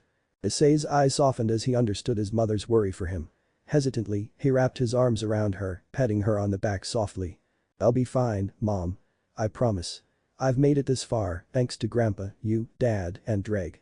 Hiromi sniffled and smiled softly, hugging her son tightly. 2 hours later. Isay slept peacefully in his bed, a bit fatigued by the short yet weird event he had participated in today. He had defeated a leader of the fallen angels, Kakabiel, who was stated by Vali that he was 8 times as strong as a fallen angel. The young man moved his head, trying to find a more comfortable position on his pillow. He sighed when he found it and he relaxed. Suddenly, his room window opened and a familiar female devil crawled inside the room. Subaki kept her stoic expression as she slowly walked over to Isay's bed. Looking down upon him, she lifted her hand and lowered it to caress Isay's cheek. Her eyes lidded slightly as she felt Isay's soft skin against her palm. She knew it was him. The Red Dragon Emperor. She knew it was Isay. She knew it was him all along. While she and the rest of the student council maintained the barrier around the school, the Red Dragon Emperor had effortlessly broken through the barrier. As soon as he had done that, he began to pummel Kakabiel with little to no effort. Subaki narrowed her light brown eyes as she lifted her hand, placing it atop of Isay's head. She rubbed his hair gently, caressing his brown locks. Haidu-kun. She whispered. Subaki knew that Isay's inborn scent was not the cause of her affection for him. At first, she did not understand what had drawn her to Isay. The first time she saw him in the occult research club, she honestly thought of him as someone who was nervous shy even. Then her affection for him seemed to grow the longer Isay was at Kuo Academy. She had to admit it to herself, she found Isay's shyness strangely endearing. That was why she had followed Ria's grimoire when the crimson-haired devil had snuck over to Isay's house. She was worried that the daughter of the grimoire clan would try something. For some reason, Subaki had a powerful desire to keep Isay's innocence intact. She adored his innocence, and it was too late until she realized that she felt protective of Isay. Subaki didn't know what had come over her when she had stripped off her school clothes and slept next to Isay. She knew she frightened him when she sat upon his bed, staring down at him. Eventually, Isay had miraculously fallen asleep and Subaki took that opportunity to cuddle with Isay. She wasn't used to the technique of cuddling, so she went with her instincts and ended up cuddling him like a possessive constrictor. Such an oxymoron. Isay's strength was nothing to be joked around. However, his personality didn't fit with his power at all. He was introverted, shy, and so innocent. Subaki lowered her head and licked her lips as she was inches above Isay's face. As soon as she was about to press her lips onto Isay's own, she suddenly stopped and closed her eyes. No. She lifted her head up and moved her hand onto Isay's cheek, rubbing it gently. She wouldn't kiss him yet. Not like this. For the first time Subaki felt strange. Her heart rate was beating fast, her heart was fluttering, her chest felt warm, and a red blush had brightened onto her cheeks. Subaki took a deep breath and sighed. She lowered her head and pressed her lips onto Isay's forehead, giving him a warm kiss. Normally, Subaki was stoic, serious to the point of having a cold exterior about her. But Isay Haidu. He made her feel so warm. She still didn't understand it herself. He was so. Subaki shook her head, trying to clear her thoughts.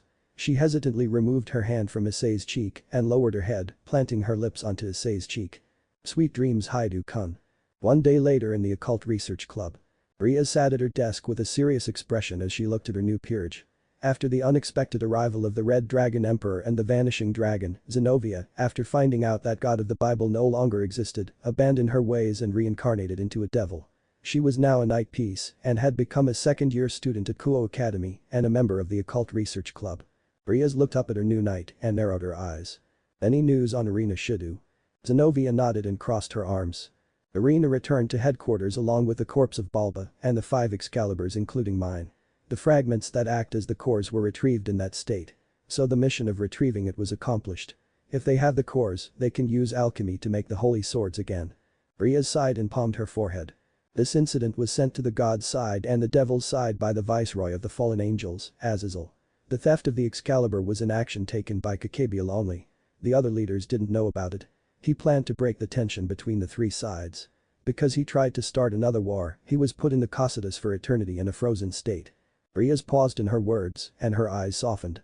Ice-kun. The Red Dragon Emperor and the Vanishing Dragon intervened at the last moment and they both saved us. There is a meeting between the representatives of the angels, devils and Azazel. Apparently there is something Azazel wants to talk about. I heard that maybe Azazel would be apologizing about Kakabiel then. Though it's suspicious if Azazel would apologize. The crimson-haired devil narrowed her eyes and she put her hand on her cheek. The Vanishing Dragon and the Red Dragon Emperor are destined to be rivals and yet they seem to be working together. 1 week later in the occult research club. Riaz, are you alright? Riaz looked up at her childhood friend who was accompanied with Subaki and Saji. The crimson-haired devil sighed and crossed her arms. It's nothing. Sona rose an eyebrow. Is it about your fiancé? Riaz narrowed her eyes and clenched her fists. Yes. Sona sighed and crossed her arms. The Gremory clan is adamant about putting you with the heir of the Phoenix clan. There doesn't seem to be anything you can do to change that.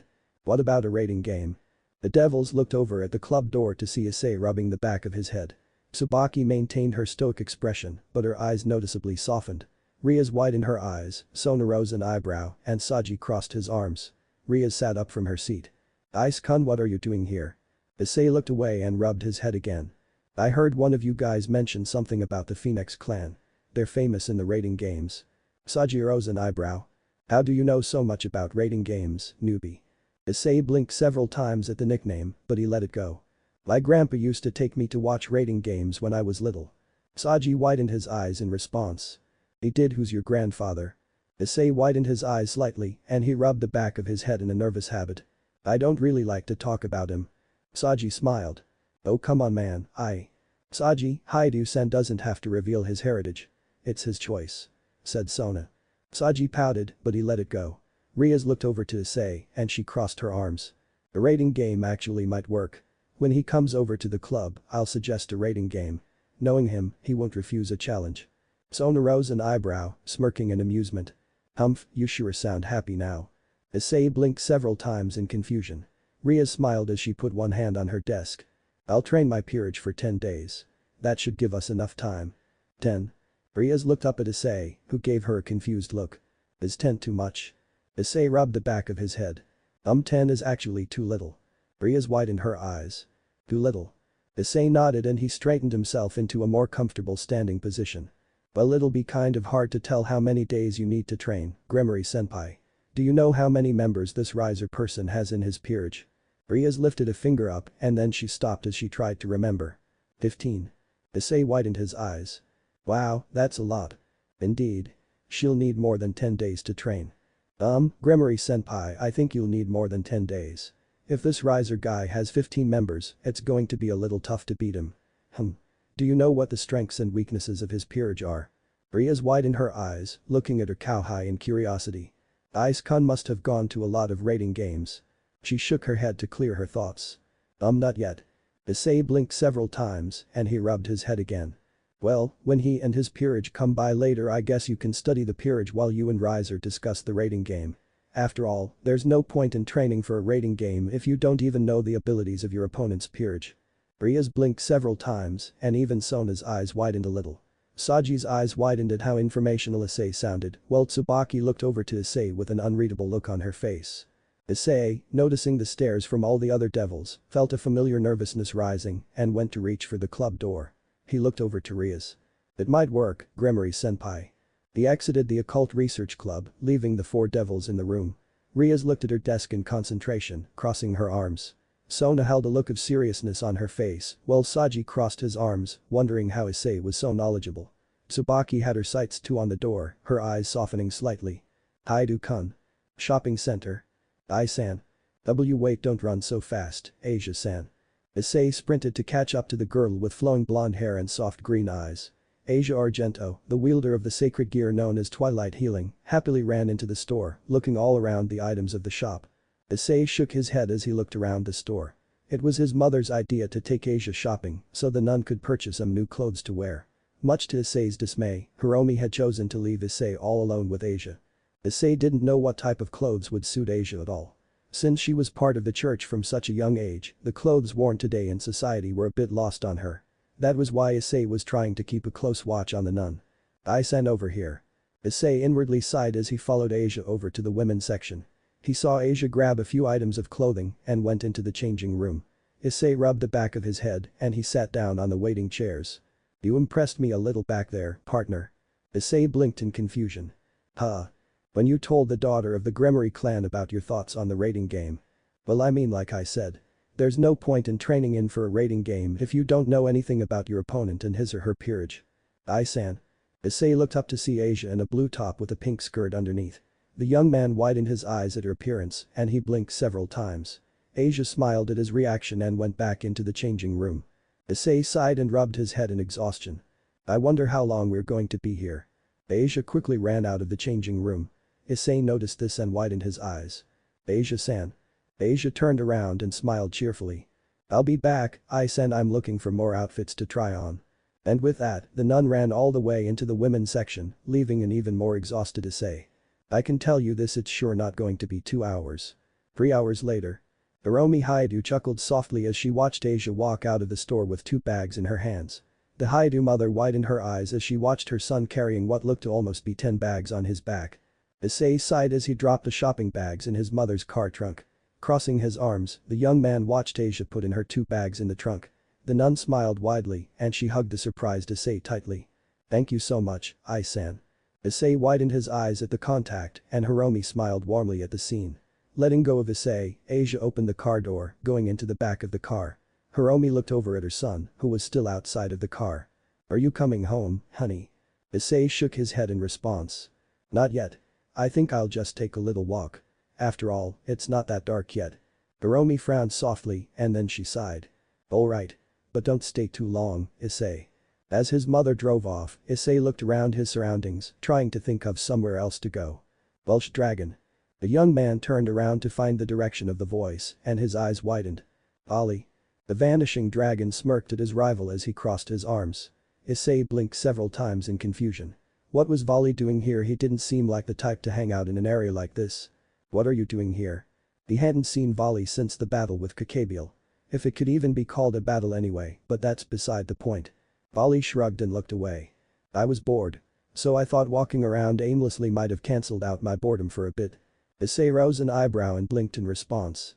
His rival was bored, that's why he was near some shopping centers. Huh. Looking around the area, Issei rubbed the back of his head. So what happened to Kakabiel? Did Azazel do anything to him? Volley smiled and looked over at his rival. Did Azazel do anything to him, you ask, Humph? He sealed him into the deepest trenches of the underworld, that's what he did. Issei widened his eyes. Posidus. The vanishing dragon nodded in response. That's correct. Poor bastard. Cuckoo. Issei looked down on the ground and crossed his arms. Welsh dragon. The young man looked up at Volley, who closed his eyes, smiling in amusement. The other reason I came here was because Azazel wanted me to tell you that there's going to be a meeting between the 3 factions. Issei widened his eyes again. The 3 factions, are they doing a peace treaty or something? Volley shrugged in response. Perhaps. We'll just have to find out when we get there, now won't we? Issei sighed and rubbed the back of his head. Do you know where this meeting is? Don't have to worry about that. It's at your school, Welsh dragon. My school. Volley chuckled in response and put his hands in his pockets. Is there an echo out here or something? 2 hours later Isay's house. Isay sighed as he waked into his house. He opened his eyes and widened them in surprise. His 4 senpais, also known as the 4 most popular girls at Kuo Academy, were in his living room, drinking tea with his mother. Hiromi looked behind herself to see her surprised son. Ah, Isay. You're home early than I expected. Isay didn't respond to his mother as he looked over at Ria's Gremory, Akeno Himejima, Sona Citri, and Subaki Shinra. What were they doing in his house? He already had to suffer with Ria's and Subaki sneaking into his room. Well, at least Subaki had more self-control than Ria's. He just hoped that Sona and Akeno had the same amount of self-control as the 4th popular girl at school did. Gremory senpai, Himejima senpai, Citri senpai, Shinra senpai, what are you all doing here? Ria smiled as she put her cup of tea down on the table. The rest of the girls and I wanted to talk to you about something important. Your mother was kind enough to let us in. Isay blinked as he looked over to his mother, who got up to go to the kitchen. You kids clean up any mess you make. Now alone with his 4 senpais, Isay began to feel a strange feeling. Sitting on the couch across the 4 beauties, Isay gulped down a nervous lump in his throat.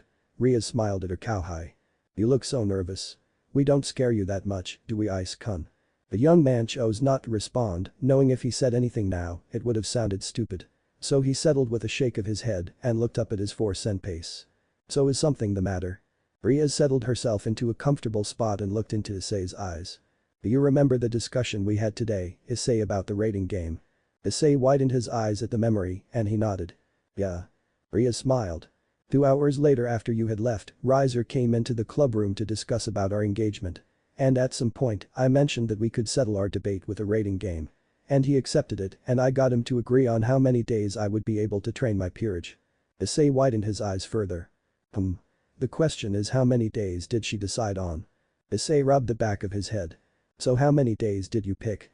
21. Isay blinked again and he tilted his head slightly. 21. Ria's eyes widened a little in hesitance. Was that not a good interval? The young man blinked several times before looking away. Actually 21 doesn't sound too bad. The crimson-haired devil smiled in response. Isay then widened his eyes and turned to look at Ria's. So why are you telling me all this, Gremory senpai? Because she needs your help, Haidu-san. The young man blinked as he looked over to Sona, who fixed her red glasses. Help with what? In training her and her peerage. What, but why me? A small blush formed on Ria's face as she crossed her arms. Back at the Occult Research Club, you seem to know a lot about the rating games, Ice-kun. Isay blinked again in great confusion. But I'm not a devil. Am I allowed to help you at all? Ria smiled as she lifted up a finger. Riser never said I had any restrictions on how my training should go about. Isay widened his eyes. So you just need help on training, but aren't you a high-class devil, doesn't that mean you don't need any help? Ria's blushed and looked away, while Akeno covered her mouth, laughing in amusement. The fufu. Our adorable cowhide is so confused. Isay blinked again and rubbed the back of his head. I'm so lost right now. Why does Gremory senpai want my help? Well, it's obvious, partner. Perhaps the devils here want to spend some time with you. And let's face it, we haven't exactly spent enough time with the daughter of the Gremory clan or her peerage at all. Perhaps, along with your help, they could be a formidable peerage. But that is just my opinion. The young man crossed his arms. I guess I could help. 21 days might work. A bright smile formed on Ria's face as she practically jumped over the table to hug Isay, who was caught off guard by her movement. Trying to suppress his nervousness, Isay looked over to his other 3 senpais. Akeno giggled softly, while Sona and Subaki maintained their usual serious expressions. Citri senpai, Shinra senpai, why are you here? Do you two have a rating game also? Sona smiled as she crossed her arms. It's nothing of the sort, Haidu-san. We merely came to accompany Ria's and Akeno because Subaki, Saji, and I are also coming along to watch. Isay widened his eyes in response. So all of them, including Saji, are coming to train. This really sounds like a lot of people. Isay's room. Isay opened his door and his eyes widened once more in surprise. Whose bags are those? The young man pointed to 4 bags in the middle of his room. His eyes widened further as he thought of something. Are they not staying here for the night, are they? Kuku. You've already gotten 4 devils. Impressive, partner. I'm not doing it on purpose. I know. That's why it's so funny. Haidu-kun. Isay widened his eyes and turned around to see Subaki standing next to his room door. Shinra senpai. The Shinra devil crossed her arms and looked at Isay. You do not have to refer to me as you do now. You may call me by my first name. Issei blinked several times and he looked back over to the 4 bags in his room. Subaki-senpai, what are? Subaki looked over to see where Isay was pointing and she walked over to him. Ichu and the rest of us have decided that we stay at your house the night before Ria's training begins. So we brought our belongings here. The young man rubbed the back of his head. Did any of you bring your own mattresses? No. Isay noticed that Subaki had answered his question a little too quickly and he felt that familiar nervousness rising. Kukikuku. Scratch that, partner. You now have 4 devils sharing you and your bed. It sure was nice for our adorable cowhide to let us sleep in his room. Ifufu. Yes it was. I didn't expect him to be so polite. Of course he is. After all he's our precious cowhide. Perhaps putting our bags in Haidu-kun's room without informing him was a bit too much. Ikeno, Riaz, Sona and Subaki sat on Isay's bed as they chatted about. After Isay had discovered that the devils had forgotten or in Isay's opinion, neglected to bring any mattresses for themselves, he let them use his mattress. There was no way he was going to sleep in the same bed with his 4 senpais. Especially if all of them joined together, they wouldn't fit in the bed anyway. Plus, Isay wanted to be polite. So the young man did the only thing he could think of. He chose to sleep on the couch in his living room. At least he wouldn't be uncomfortable upstairs with the 4 devils. That sure was modest of you, partner. Isay sighed as he tried to find a more comfortable position on the couch. It had almost been 2 hours and he still couldn't sleep. Huffing softly, the young man got up from the couch and then a lightning aura enveloped him. Concentrating his energy, Isay closed his eyes and transported away. On the rooftop of Isay's house. Reappearing on the roof of his house, Isay sat down and tilted his head as he watched the stars in the sky. Tilting his head, Isay laid down on the roof, putting his hands behind his head. The stars are brighter than usual tonight. Haidu-kun. The young man widened his eyes and looked up to see Subaki looking down at him with her arms crossed. Subaki-senpai. Making sure to keep her balance on the rooftop, Subaki walked over to Isay, sitting down next to him.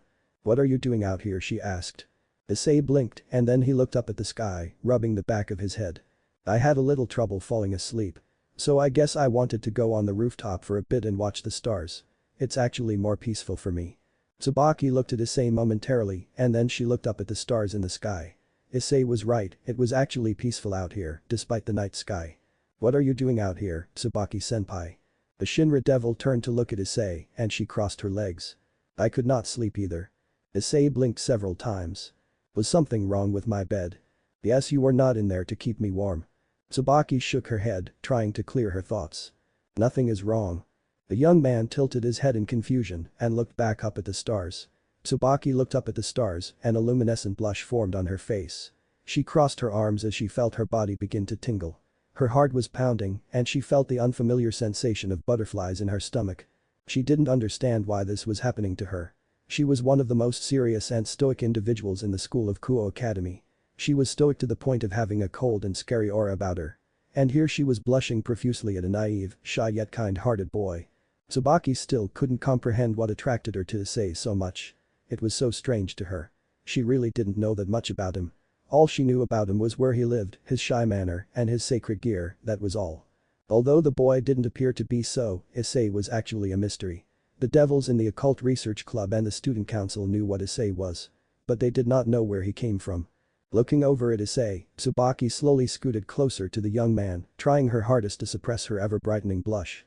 Haidu-kun. Widening his eyes, Isay looked up at Subaki. Huh. Looking away, Subaki crossed her arms and looked down on the roof. When we are finished with Ria's training, perhaps you and I could spend some time together.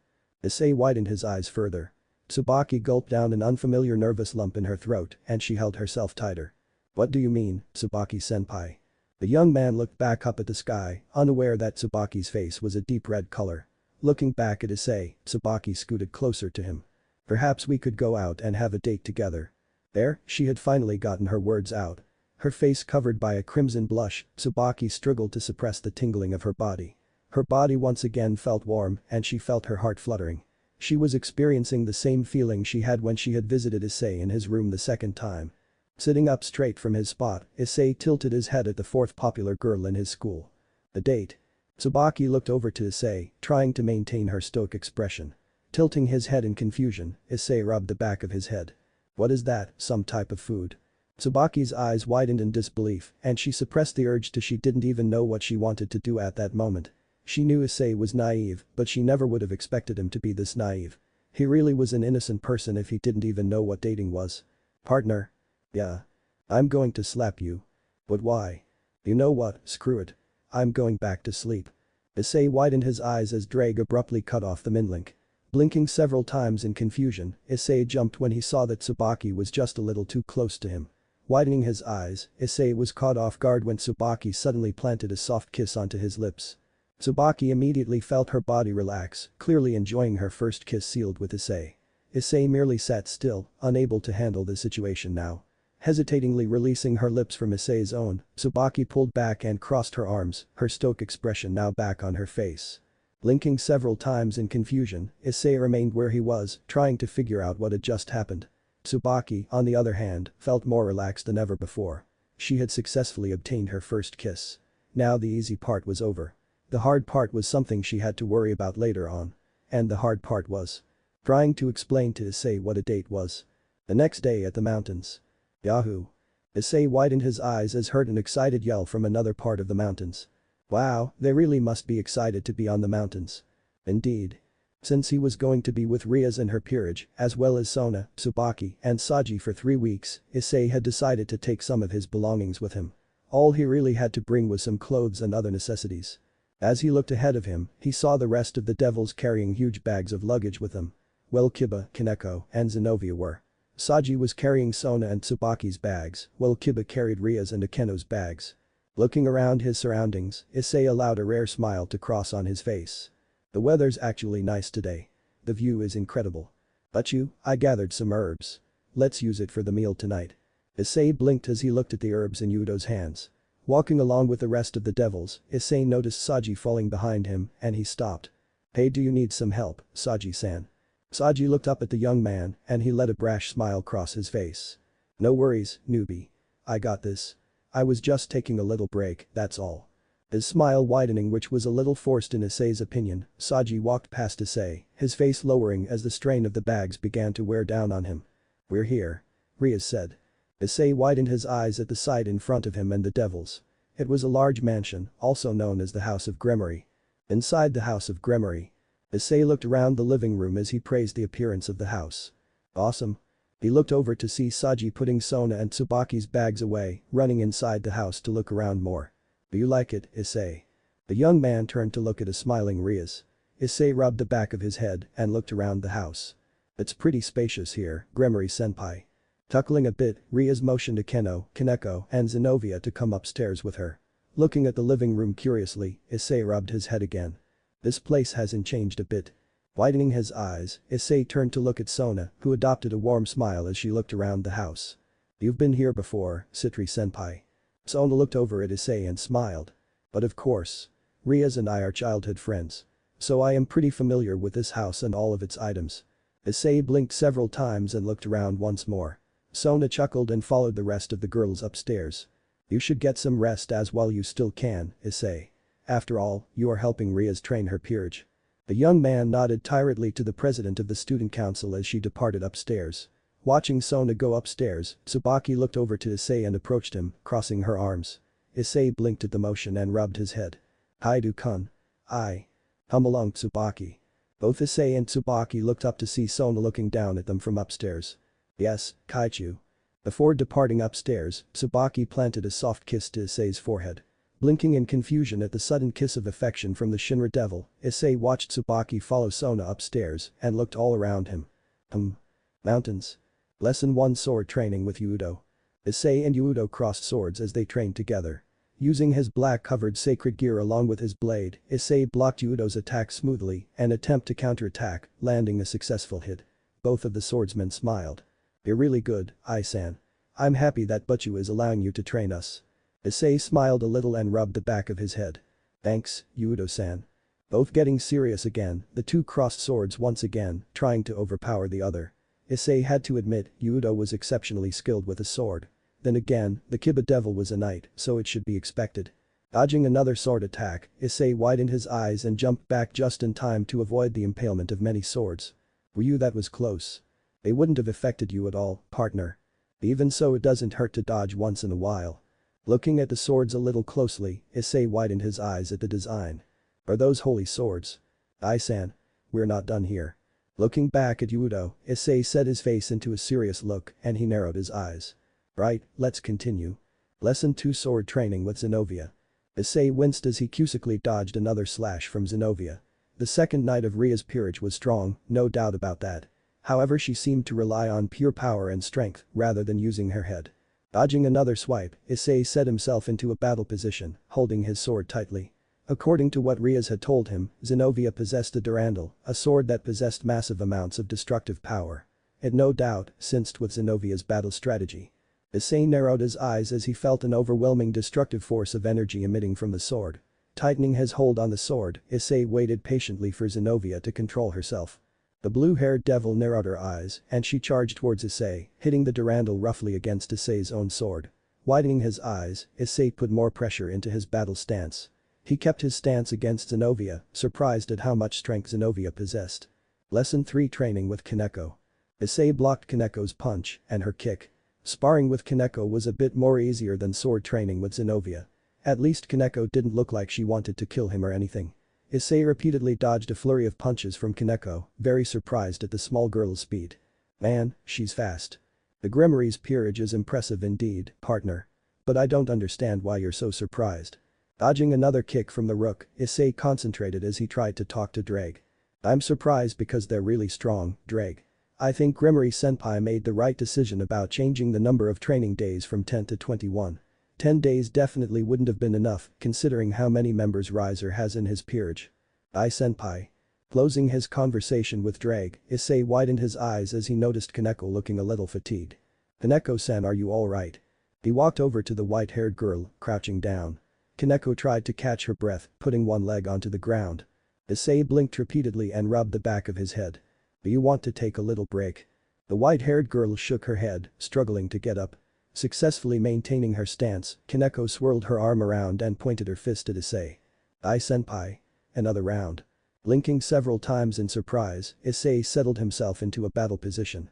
Alright, Kaneko-san. In the House of Grimory. Rias, Akeno, Yudo, Kaneko, Zenobia, Sona, Subaki, Saji, and Isay settled themselves into their seats as they had dinner. The herbs Yudo collected earlier was used for the sake of spices. There were different types of foods that Isay wasn't sure if he was going to finish his first plate. The fufu. Ara. We still have more food left, so eat as much as you want. Akeno smiled as she refilled Isay's rice. Thank you, Himejima-senpai. The devils and Isay dug into the food, greatly enjoying the taste. Rubbing her mouth with her napkin, Sona turned to look at Isay. So Haidu-san. How was training today? Isay widened his eyes and looked over at Ria's peerage. He looked back over to the Citri devil and rubbed the back of his head, chuckling nervously. It was good. They all really gave me a run for my money, Citri-senpai. Sona smiled in response and closed her eyes. Ria smiled as well and took a sip of her tea. Ice-kun so modest. Akeno, Sona, Subaki, and I know that he wasn't showing his true power. Closing her eyes, Ria's crossed her arms. Let's take a bath after the meal. It's an outdoor bath so it's wonderful. Isay widened his eyes and blinked several times. Outdoor bath. Ice-kun. Would you like to bathe with us? I don't mind. Ria said. Isay widened his eyes and scooted his seat back a little. Ria's giggled inwardly. She loved teasing her little cowhide. His reaction was so cute. Smiling, she looked over to an amused Akeno. How about you, Akeno? Akeno smiled warmly and looked over to Isay. I don't mind if it's our adorable little cowhide. Yufufu. I might want to wash his soft hair. Isay gulped down a nervous lump in his throat and he willed himself to keep still. Ria started to giggle again. Sona, what about you? It doesn't bother me. What Isay thought. And you, Subaki, Ria's asked.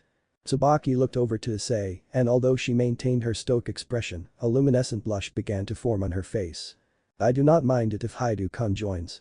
Isay really wanted to leave the dinner table at that moment. And he would have if he wasn't so darn polite.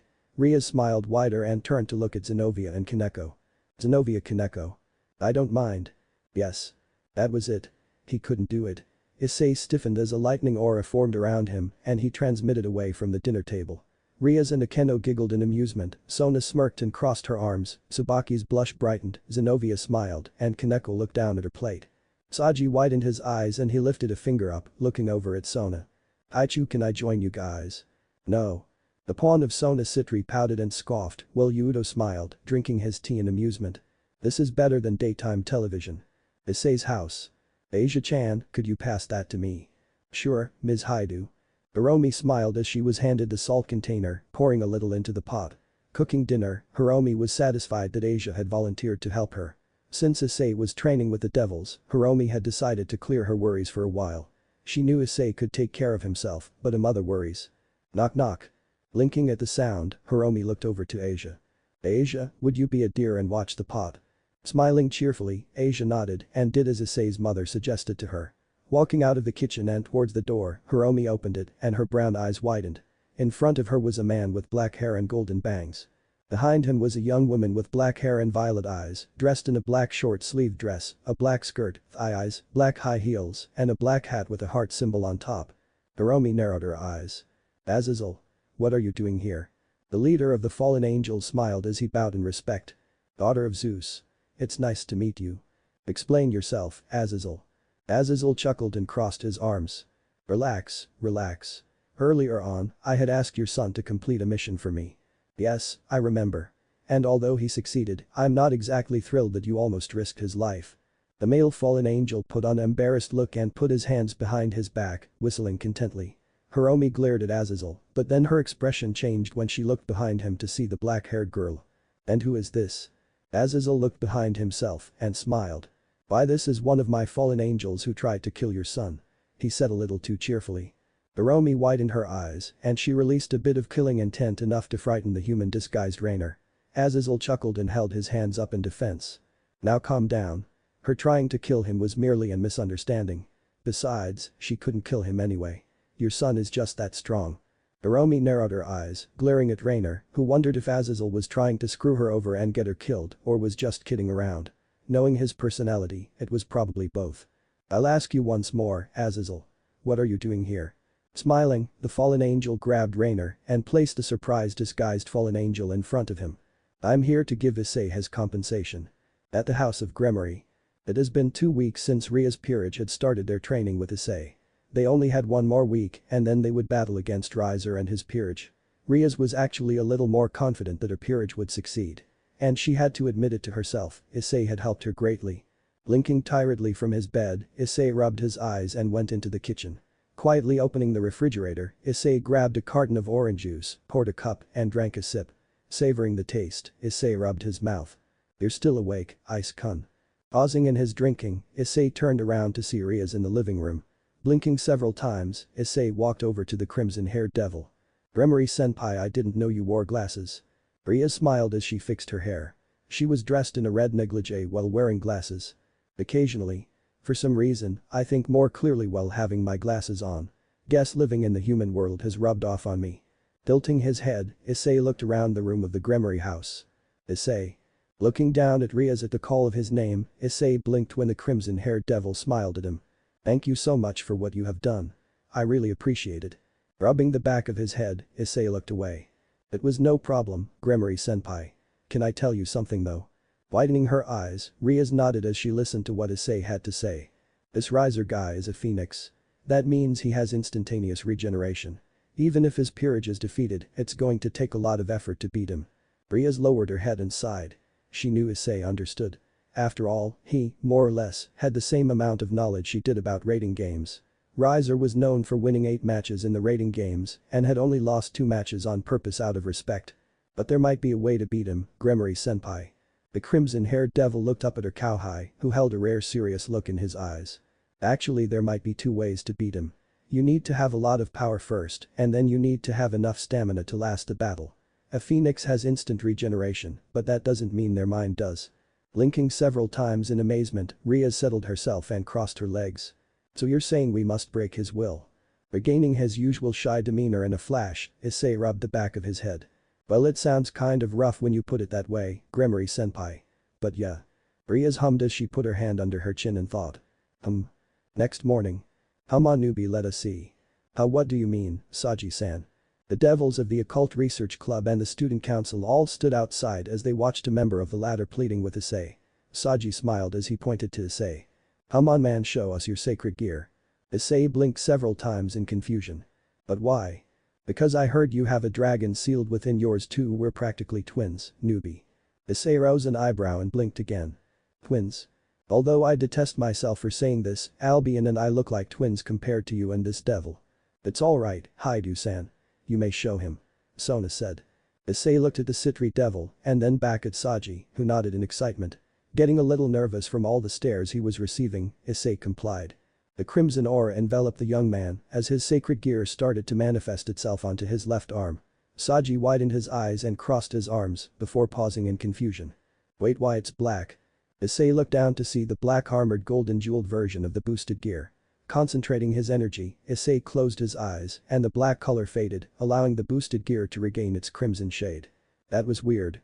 I thought the boosted gear only changed when I used my blade. I wasn't even trying to summon my blade this time.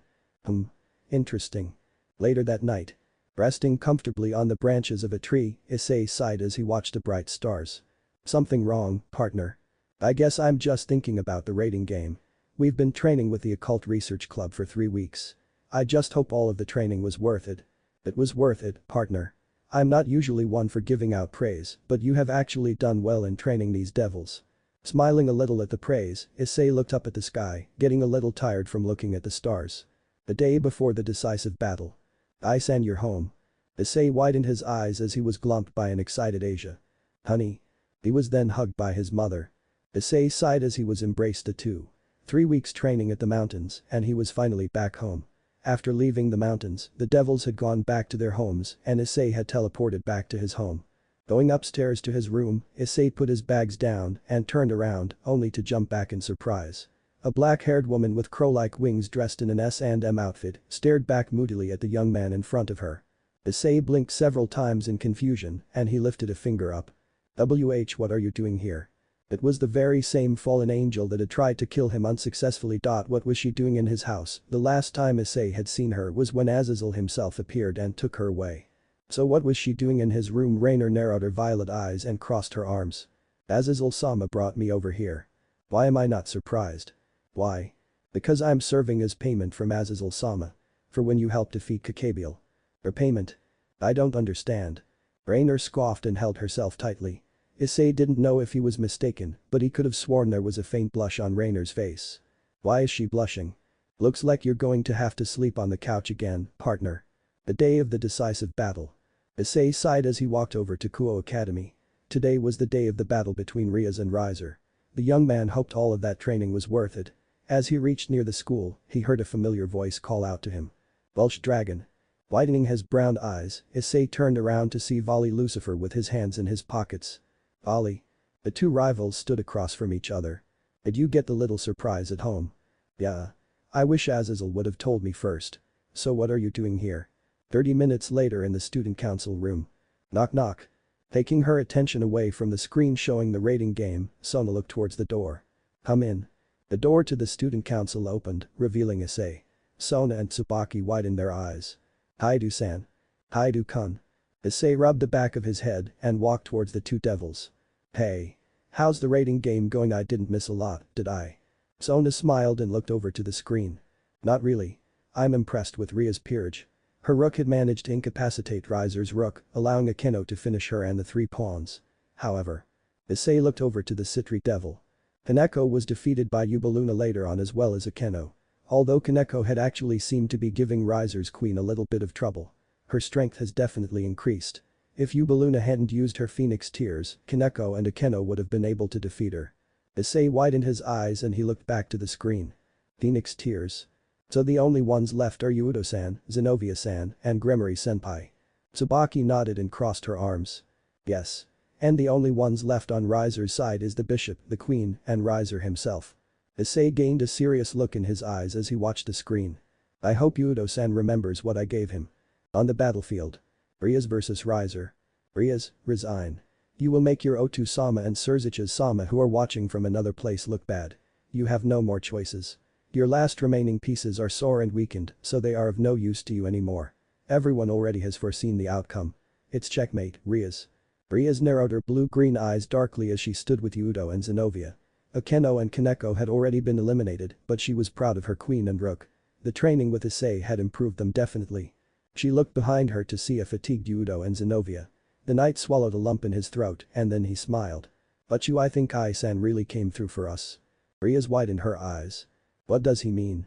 Smiling wider, Yudo reached into his pocket, pulling out a small edible treat. Riser rose an eyebrow.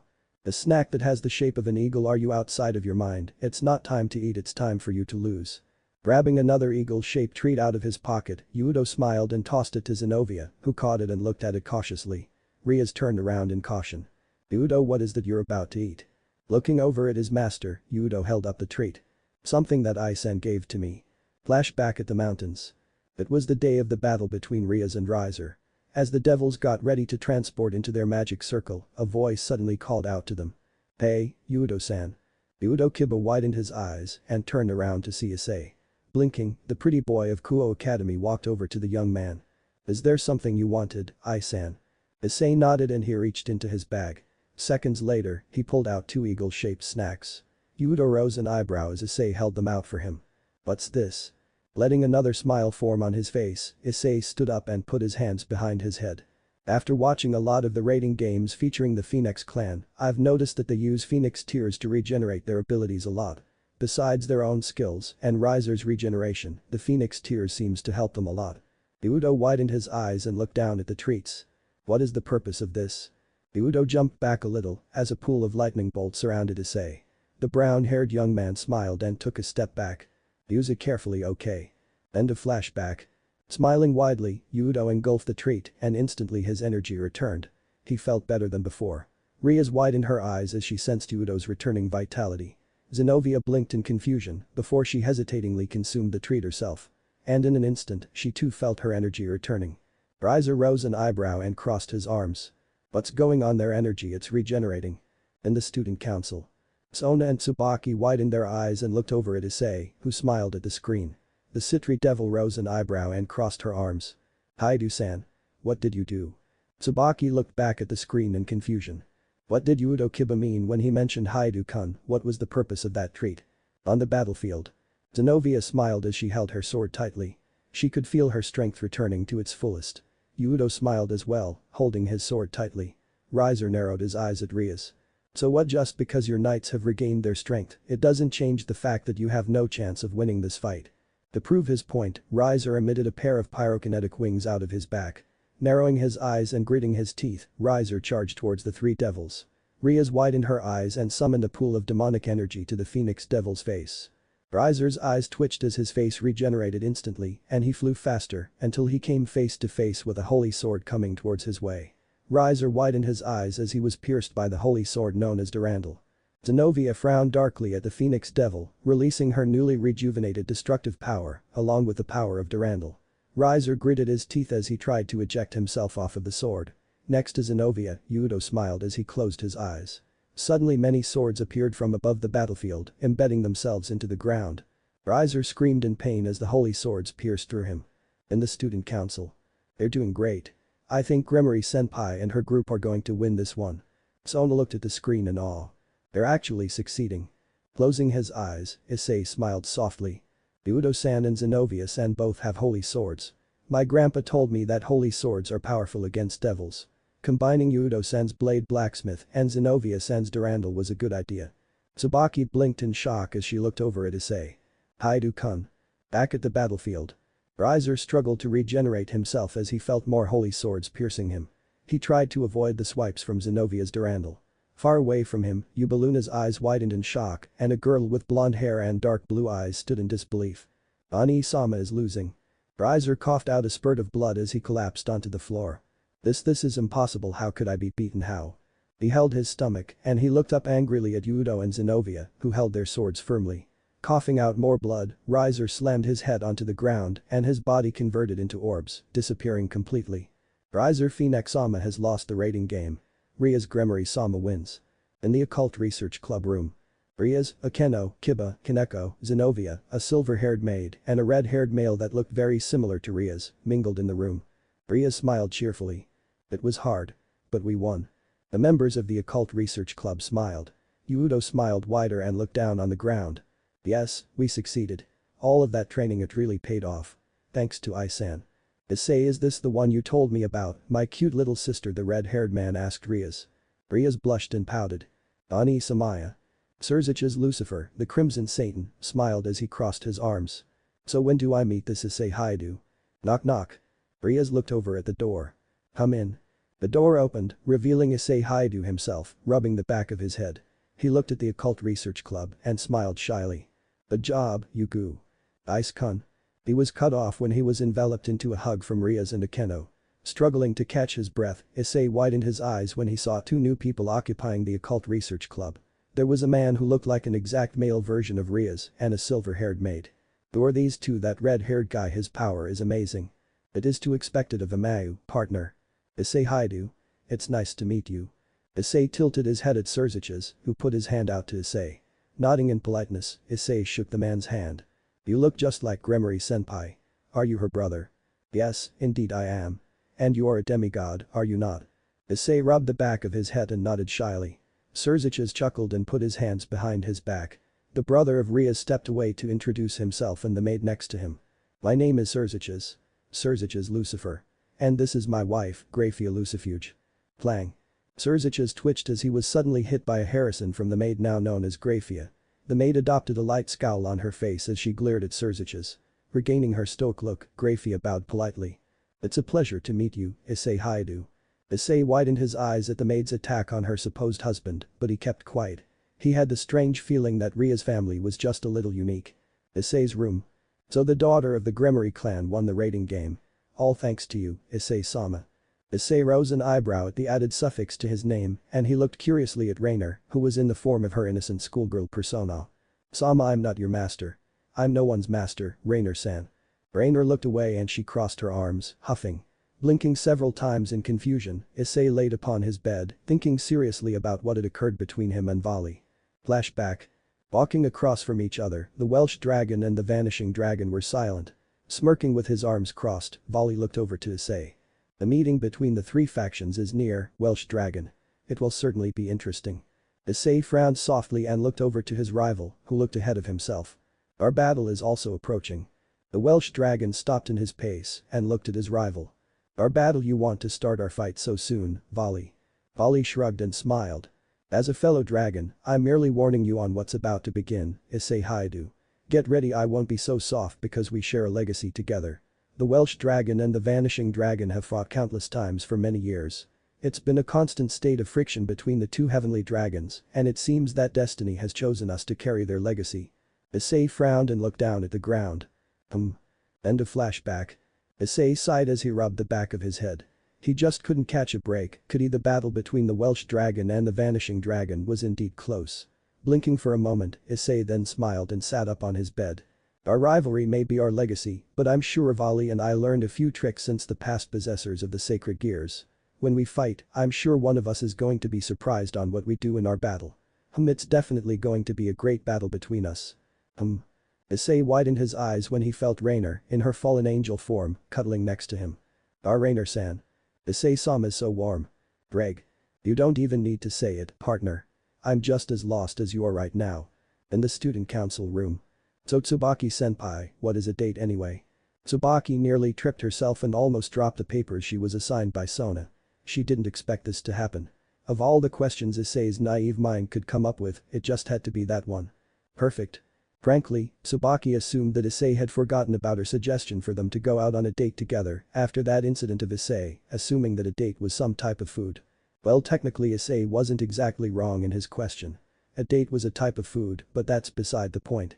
Struggling to maintain her composure, Subaki placed her papers on the desk and crossed her arms, looking down at Isay. Haidu-kun. A date is an event where two people spend time together. They merely go out together and enjoy each other's company.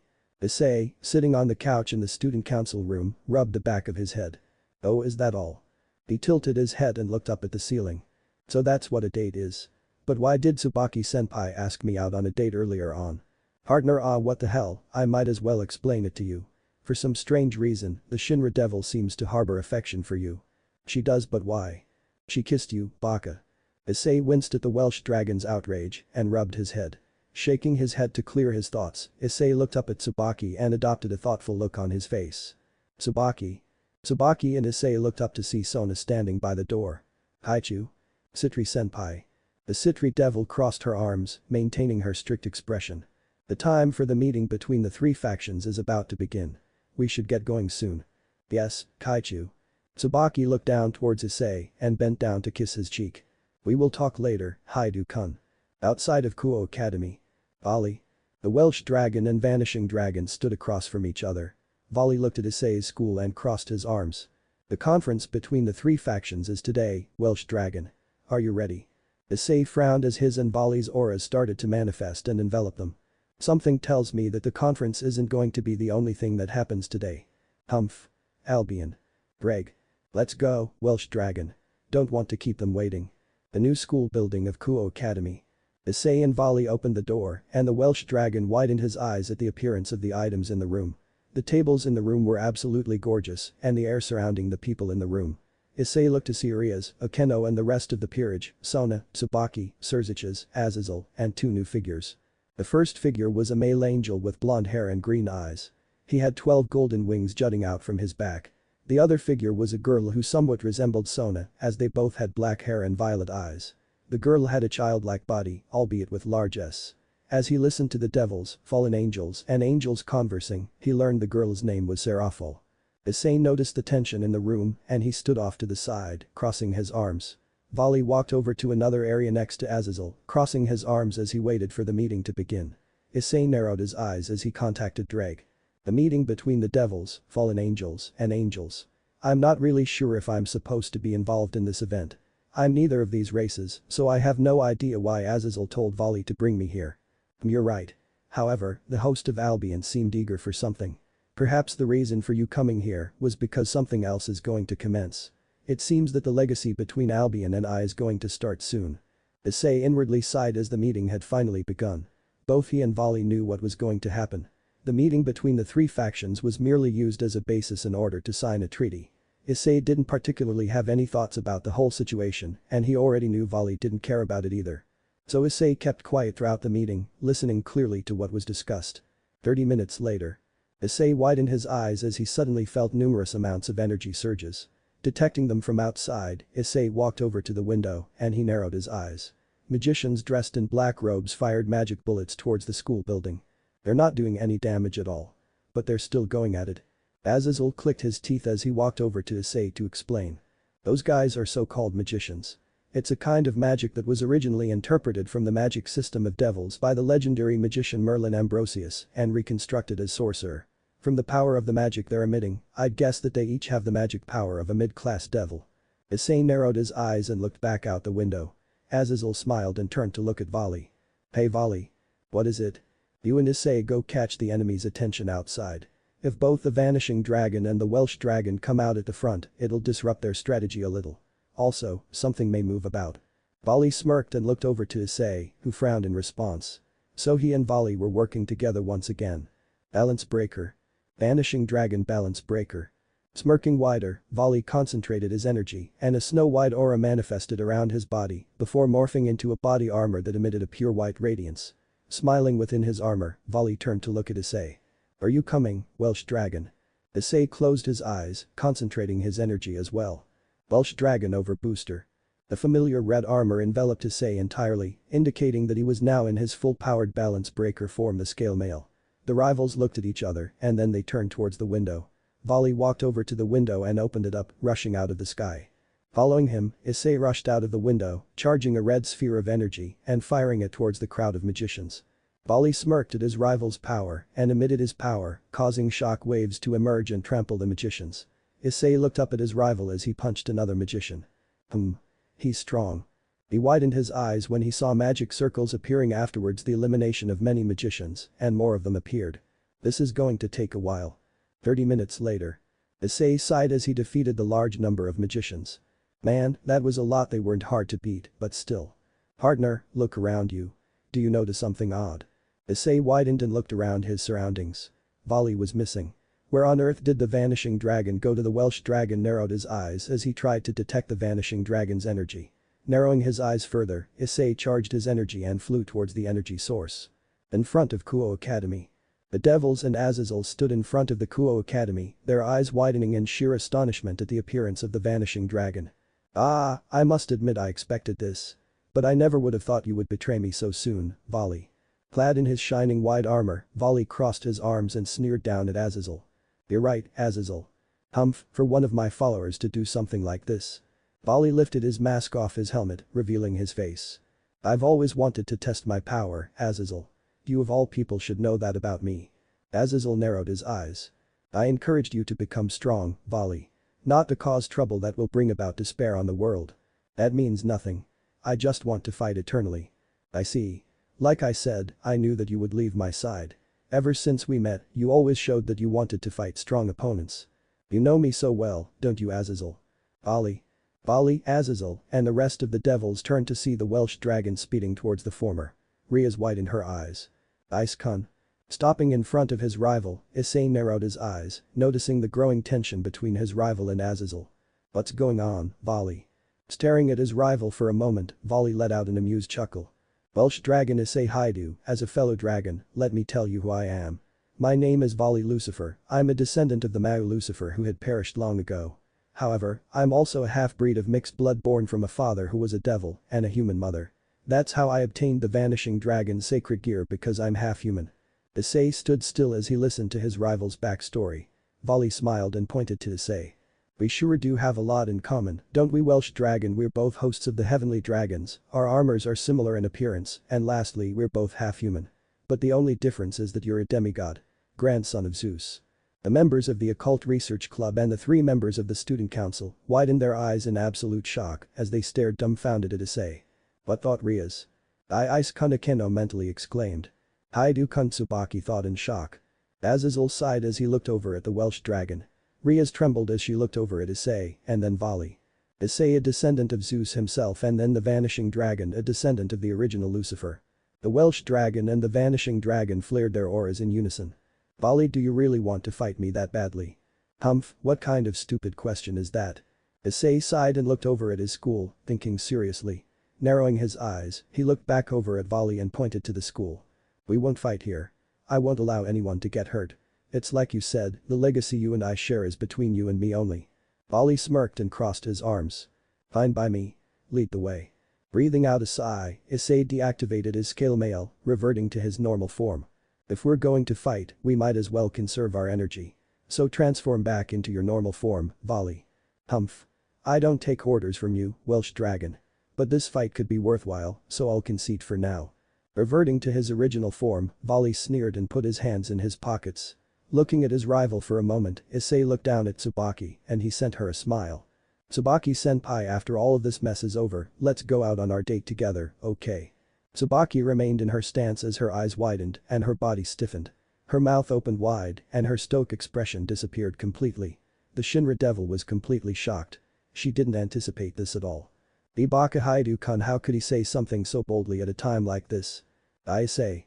Isay smiled and rubbed the back of his head in his familiar shy demeanor. I don't know how long my battle with Volley will be, but I promised Subaki-senpai our date will happen. Subaki couldn't respond. Her mouth felt dry and she felt her heart beat faster than ever. She was so astounded by Isay's declaration that her face had reddened into a full crimson blush. How could Haidu-kun say something like that? Subaki felt the familiar fluttering in her stomach and she started to feel a little lightheaded.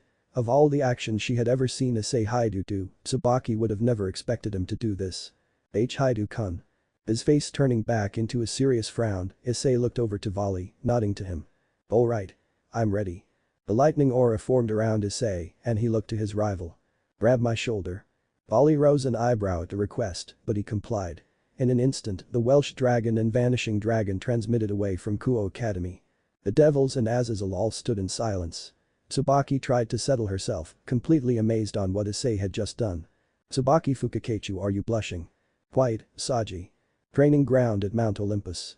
A pool of electricity bolts emitted from the ground and as the bolt sparked rapidly, a flashing light brightened the entire area.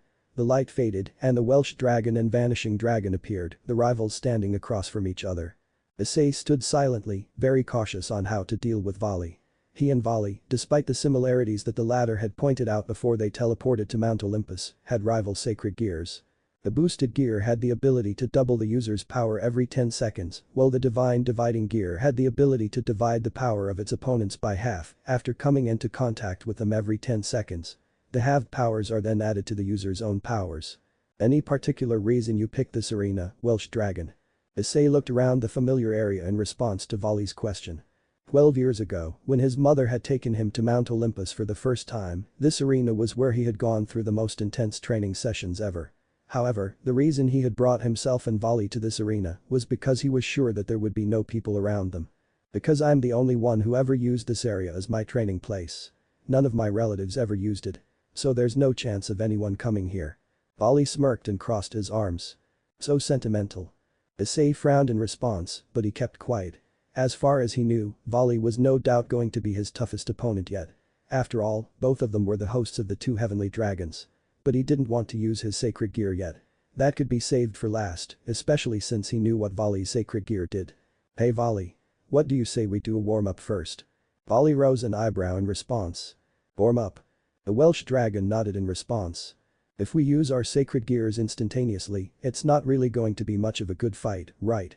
Before leaving Kuo Academy, Isay had heard the conversation between Azazel and Volley. Volley had wanted to fight strong opponents, wanting to fight for eternity. That was another thing that differentiated him from Isay. Although Isay had fought monsters since he was a child, he had never gained the aspect of becoming a battle maniac. Considering his rival's words, Volley scoffed. It seems you're not as soft as I thought. Bolts of lighting surrounding him, Isay lifted his arms up and let out a great bellow as he revealed his power. The dark sky above them flashed as lightning poured downwards, enveloping Isay entirely. Volley smirked at his rival's demonstration of his power, and he too let out a scream as he summoned his demonic power. The power of the Welsh dragon and the Vanishing Dragon shook the training ground of Mount Olympus, causing cracks to appear in the ground. Kuo Academy. After the Welsh dragon and the Vanishing Dragon had departed from Kuo Academy, the devils went on to the school ground. The armies of the three factions were seen carrying away the corpses of the dead magicians and cleaning up the mess from the battles taken place. Xerxes, Seraphol, and Michael, the leader of the angels, were seen giving orders to their subordinates. Looking to see his little sister and the rest of the devils and Azazel approaching the school ground, Xerxes raised his hand up. Ah good, you're safe. Thank goodness. He looked at Azazel, and his eyes gained a somber air about them. Azazel, what happened to that arm? The leader of the fallen angels looked down to see his former left arm, which was now a stump. I was caught by Kedleia and nearly self-destructed along with her. I had no choice but to cut it off. I see. Her matter was a problem on the devil's side. About that wound. Azazel silenced the devil with a wave of his hand. It's not necessary. I also caused trouble with Volley. So he betrayed you? From the start, he was a guy that poured into only power. If you look at it from the results, it's possible to understand and say I see. However, it's my responsibility that I didn't stop it from happening. Xerxes noted the lonely look on Azazel's face, and he lowered his head. His blue-green eyes then widened as he remembered something. Where is Isay Haidu? Is he not with you? He went to fight Volley. It seems that the Welsh dragon and the Vanishing Dragon are starting their legacy once again. The leader of the angels walked over to the devil and the fallen angel. Now then, I'm returning to heaven at once and will work on a plan for the matter of peace and countermeasures against the Chaos Brigade. I'm sorry, I had arranged things this time. We who set up the place of this conference feel ashamed. Xerxes said as he apologized to Michael. Xerxes, please don't feel so responsible. As for me, I'm just glad that the three great powers are walking on the path to peace together. With this, useless quarrels should also decrease. Well, subordinates who don't agree with that will also leave. Azazel sarcastically remarked. That is inevitable.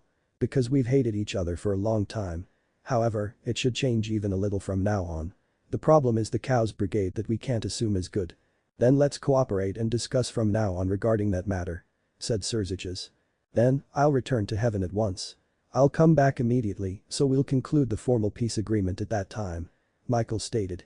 Azazel nodded in response and turned to look at his troops. I have chosen peace. The fallen angels won't fight with the angels and devils at all from now on. Those who are dissatisfied with this may leave. However, I'll kill you without reservation the next time we meet. Only those who want to follow come with me. We will live for the sake of Governor Azazel till the day we die. Azazel smiled at his subordinates' loyalty and nodded to them in thanks. July 20xxad. Heaven's representative head angel Michael, Governor Azazel of the fallen angel central organization Grigori, Underworld's representative Mau Xerxes Lucifer, with these representatives of the three factions, a peace treaty was signed. Thereafter, disputes between the three great powers were prohibited in the framework of cooperation. This treaty adopted its name from our school, which became its stage and was called the Kuo Treaty. Training ground at Mount Olympus. Both at their maximum power without their sacred gears, Isay and Vali charged towards each other in a great burst of speed. Vali narrowed his eyes and charged faster, throwing a rapid barrage of kicks at Isay, who quickly dodged every one of them. Waiting for the right moment, Isay counterattacked with a series of his own kicks. Rearing their fists back, Isay and Vali's fists made contact, causing a series of shock waves to emit on the training ground. Cracks appeared more into the ground, and parts of the mountains above the training ground began to crumble. Flying back from each other, the Welsh Dragon and the Vanishing Dragon exchanged kicks and fists once again, each struggling to overpower the other. Man, he's strong. Humph, not too shabby. Narrowing his eyes, Vali headbutted Isay, landing a punch that caused the Welsh Dragon to soar backwards. Rushing after him, Vali was about to continue his assault until Isay quickly reacted and kneed Vali in the stomach. Vali coughed out spittle as he suddenly felt bolts of lightning paralyzing him. His blue eyes twitching at the fact that he could not move, Vali widened his eyes as Isay brought his fist up, uppercutting Vali up into the air. Recovering from his paralysis, Vali maintained his flight and charged towards a rushing Isay. The Welsh Dragon and the Vanishing Dragon were completely in sync with their assault blows. Rearing his fist back, Vali sent another fist towards Isay before the latter successfully caught it. Vali reared his other hand back, prompting the same result. Pushing their fists forward in order to attempt to overpower the other, Isay and Vali charged their auras, causing pools of blue electricity bolts surrounding the former's crimson aura and crimson electricity sparks surrounding the latter's silver-blue aura to emerge outwardly. Gritting their teeth, Isay and Vali growled at each other and slammed their heads together, causing bolts of lightning to illuminate from their bodies. As their auras increased in size, the two warriors headbutted again, causing even more bolts of electricity. Their auras brightened in intensity, causing the ground to edge apart. Letting go of each other's fists, Isay and Vali flew back from each other and the latter attempted to send a kick. Isay saw through it and blocked it with his wrist. Sending his wrist forward, Isay attempted to punch Vali, who evaded it just in time and slammed his hands into the ground to keep his balance. Isay widened his eyes and moved his head to the side just in time to avoid a flying kick from Vali. Narrowing his eyes, Isay retaliated by sending his knee up into Vali's stomach. Flying back from the attack, Vali maintained his stance and got back into position. Seeing Isay run towards him, Vali planted his fist into the ground and used his balance to trip Isay. Falling down onto the ground, Isay regained his balance and narrowly avoided a punch from Vali, who growled in response. Flying up into the air, Isay edged down towards Vali and lifted both of his hands up into the air and brought down both of his fists together, sending a crushing slam onto Vali's head. Isay then sent another kick until Vali grabbed his leg and threw him onto the ground. Grunting at the assault, Isay widened his eyes and avoided a stomp on the ground from Vali. Getting back into his battle position, Isay narrowly avoided another kick from Vali and dodging the kick just in time, Isay swept Vali's other leg, causing the two to fall down and drift mid-air. His moves, they're incredible. Ahaha, he truly is my rival, finally, someone who's actually a challenge. Regaining their footing, Isay and Vali clashed knees, exchanging punches and kicks once again. Flying away from Isay, Vali stepped back and sent out a flurry of demonic energy barrages. Isay quickly avoided them and continued to charge towards Vali. Putting more power into his energy barrages, Vali increased the effort, causing clouds of smoke to emerge due to the intensity of his demonic energy. The smoke cleared, revealing Isay, who was nearing faster towards Vali, who stopped his energy barrages. Flying up into the air, Vali lifted his hand up, charging a crimson energy beam. Isay narrowed his eyes and he lifted his hand up as well, charging a golden energy beam. Narrowing their eyes, the rivals shot their energy attacks towards each other, causing a colossal beam struggle to begin. Gritting his teeth, Isay flew towards his rival, causing the beam struggle to expand into a colossal sphere struggle. As the sphere grew into a great size, the Welsh Dragon and the Vanishing Dragon charged more energy into their attacks, causing a cataclysmic explosion to emerge within the training ground of Mount Olympus. A huge smoke cloud emerged, but then it slowly disappeared, revealing a smiling Isay and a smirking Vali. So, Vali. Are you ready for round 2? Humph. Are you that eager to die, Isay Haidu? Isay smiled confidently and pointed to himself. No way. I made a promise to Subaki-senpai that we could have our date together after this whole mess is over. I don't intend on dying in this battle anytime soon. Vali smirked at his rival's declaration. Then I sure hope you're ready. Same to you. Vanishing Dragon balance breaker. Welsh Dragon over booster. The calls from the dragons of their sacred gears allowed Isay and Vali to transform into their balance breaker states. Pools of colossal energy began to emit around the training ground of Mount Olympus. Sealed into their respective armors, the Welsh Dragon and the Vanishing Dragon stood proudly, their power soaring to new heights. Increasing the sizes of their auras, the rivals charged towards each other, clashing their fists and knees together. Despite the words they exchanged with each other, the Welsh Dragon and the Vanishing Dragon could not deny that they were greatly enjoying their battle. It was just as Vali had said. The two heavenly dragons were fierce rivals, considered to be of the highest class of dragons, only below the dragon god and the true dragon.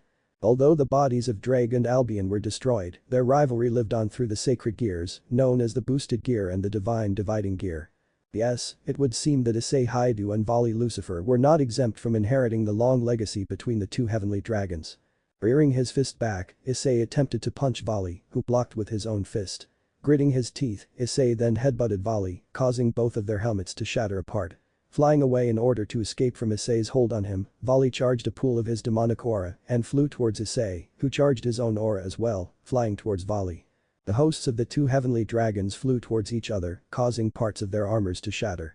Both widening their eyes in pain, Isay and Vali flew back unsteadily while holding their abdomens. That punch really did it for me, Wu.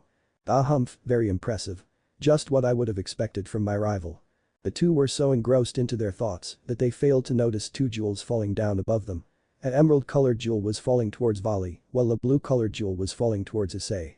Isay and Vali widened their eyes as they looked down to see that the jewels on their armored right hands were smashed completely.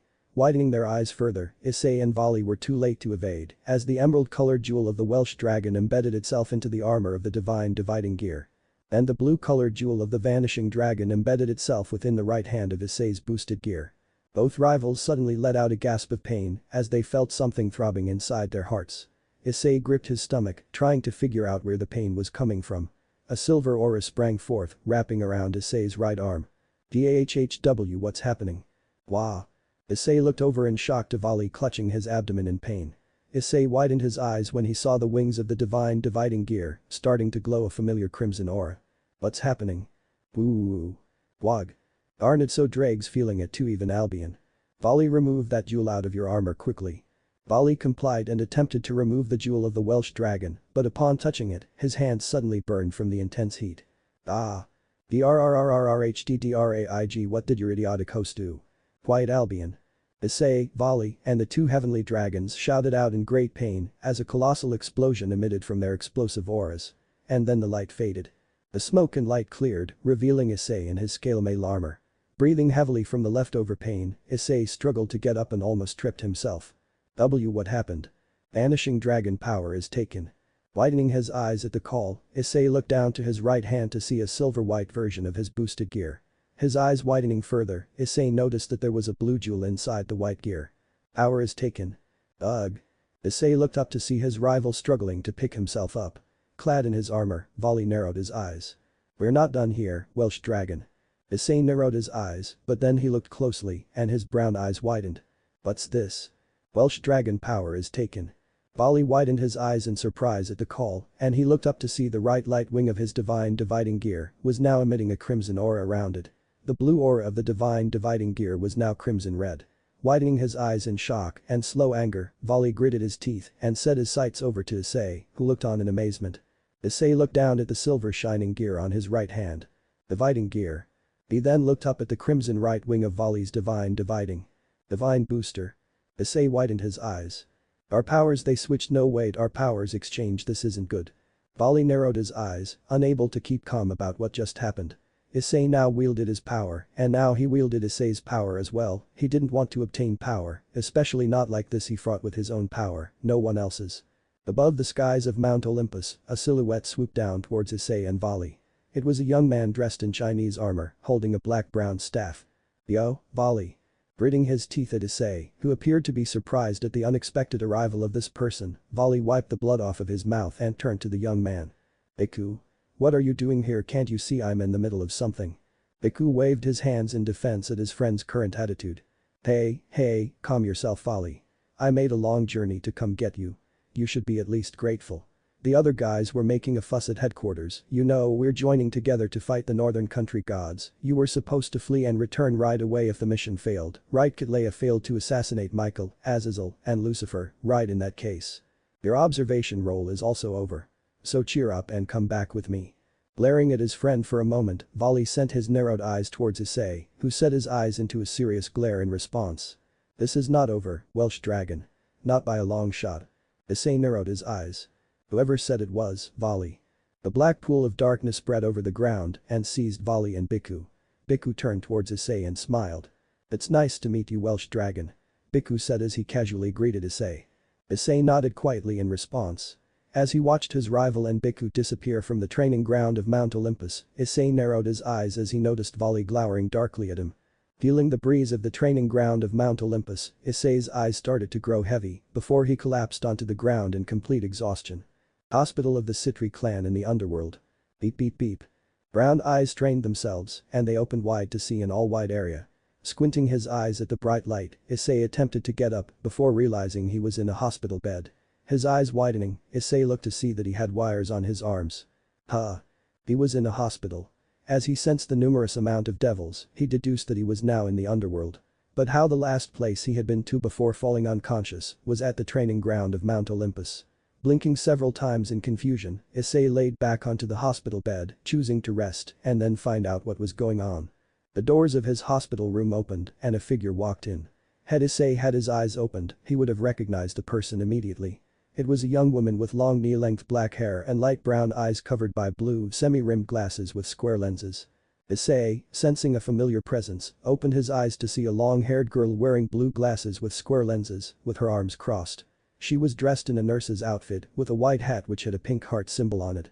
Squinting his eyes in order to clear out the brightness in his sight, Isay widened his eyes at the sight of the familiar girl, who was looking down at him with her familiar serious expression. Subaki-senpai. You'll notice that I gave Isay Volley's powers and gave Volley Isay's powers in the form of an accidental exchange. In the light novel anime, Isay created the dividing gear with the intention of fighting with Volley at the same level and trying to beat him. For the fight in this chapter, I was trying to imply that Isay and Volley were about the same in terms of power, so there would be no reason for Isay to create the dividing gear at all, since he and Volley's power levels in this story were close together. That was why I made the exchange of their powers accidental. I know it sounded unrealistic and contrived, but when I think of another way, I'll try to revise their situation. So that's my explanation. I hope this chapter wasn't too forced. And also curious about what you think of my interpretation of the interactions between Isay and Subaki. I appreciate all feedback, even reviews. Reviews or comments on anything in the story helps me improve. So yeah, please read and review. Anyways, hope you have a good one, readers. Until next time. In the underworld near the hospital of the Sitri clan. The frantic Hiromi Haidu hurriedly ran all the way to the Sitri hospital. It was all thanks to Azazel that Hiromi had gained knowledge on the circumstances concerning her son. Walking inside the hospital, Hiromi narrowed her eyes as she tried to detect her son's energy. Her brown eyes widened. Isay, did you get stronger again? Isay's hospital room. Haidu-kun, are you feeling alright? Isay blinked several times in confusion at the sight of Subaki. Normally he wouldn't have been so distracted, but the sight of Subaki in a nurse's outfit was entirely shocking to him. It looked strange seeing such a serious person like Subaki dressed in a nurse's outfit. Blinking again, Isay lifted his hand in an attempt to rub the back of his head until he winced and placed his hand back down. The battle with Volley was no doubt one of his toughest fights ever. It was a shame though. The accidental exchange of their powers. It was such a disaster. A catastrophic event that was never intended to happen. Sighing softly and laying his head back on his pillow, Isay tilted his head and gave Subaki his familiar shy smile. Why yeah. I'm fine, Subaki-senpai. Subaki looked down at Isay momentarily before sitting on top of Isay's bed. Tilting his head again, Isay lifted his head slightly to look up at Subaki. Hey, Subaki-senpai. Is everyone back at Kuo Academy alright? The Shinra devil nodded in response and crossed her arms. Yes. Surzicha-sama, Serafal-sama and Azazel were able to reach an agreement. After gathering their subordinates in order to fix the school, the leaders of the three factions signed the Kuo Treaty. Isay blinked and tilted his head before his eyes widened. So the devils, angels and fallen angels, are they all allies now? Yes. The young man laid his head back on his pillow. Well, at least the three factions are all good now. I wonder how that will affect everyone else. Isay's eyes widened and he looked up at Subaki, who stared back at him. The young man lowered his eyes in slight melancholy. Isay, Subaki-senpai. Subaki maintained her stoic expression, but she tilted her head slightly. What was Isay apologizing to her for? He didn't do anything wrong. What for? Isay looked back up and his familiar nervousness resurfaced as he looked down again. I promised that as soon as all of the mess at Kuo Academy was over, we could go out on our date together. But I'm in the hospital now. At the mention and remembrance of Isay's promise, Subaki's stoic demeanor immediately dissolved and her light brown eyes widened considerably. A luminescent blush brightened onto her cheeks and she tightened her fists as her body began to feel warm again. She was just relieved that Isay wasn't looking up at her now. Isay looked up and his eyes widened in confusion.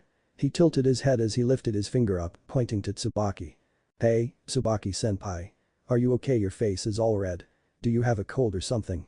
Subaki's eyes widened further and her blush brightened all the way up to her face. She suddenly felt her body become even more warm and a bit hot. Darn Haidu-kun and his innocence. Grandson of Zeus. Isay and Subaki looked up to see Azazel with his hand on the former's hospital room door.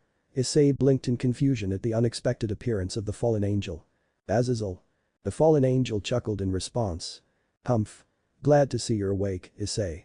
The young man blinked repeatedly in response while Subaki looked over at the fallen angel. Her stoic expression immediately resurfaced, reforming into a more serious look. Azazel looked over to Subaki and crossed his arms. "You're Sona Citri's queen. Am I right?" Subaki narrowed her eyes. "Yes. Would you mind giving Isay and I a few minutes to chat?"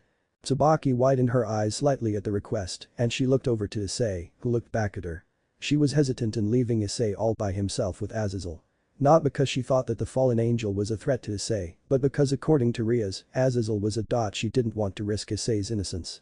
Sighing, Subaki lifted herself up from the hospital bed and walked out of Isay's hospital room, giving Azazel an unreadable glance before leaving. Smiling in amusement, Azazel walked over to Isay and crossed his arms. "Grandson of Zeus, how you feeling?" Isay blinked again and he sent Azazel a nod. "I'm alright. A little sore, but I can manage." The fallen angel nodded in response. His power it's increased greatly and not because of the new addition of his sacred gear. Isay looked at Azazel closely and his eyes widened. "Hey, is that a prosthetic arm?" Azazel smiled and looked at his artificial arm with pride. "Ah, this. It's a genuine artificial arm that I produced while researching sacred gears. It's an all-purpose arm that can be loaded with light power style laser beams and tiny missiles. I wanted to be equipped with such a thing once. I equipped it in commemoration of my lost arm." Isay tilted his head and blinked. "How did you lose it?" Azazel shrugged in response and maintained a cool look.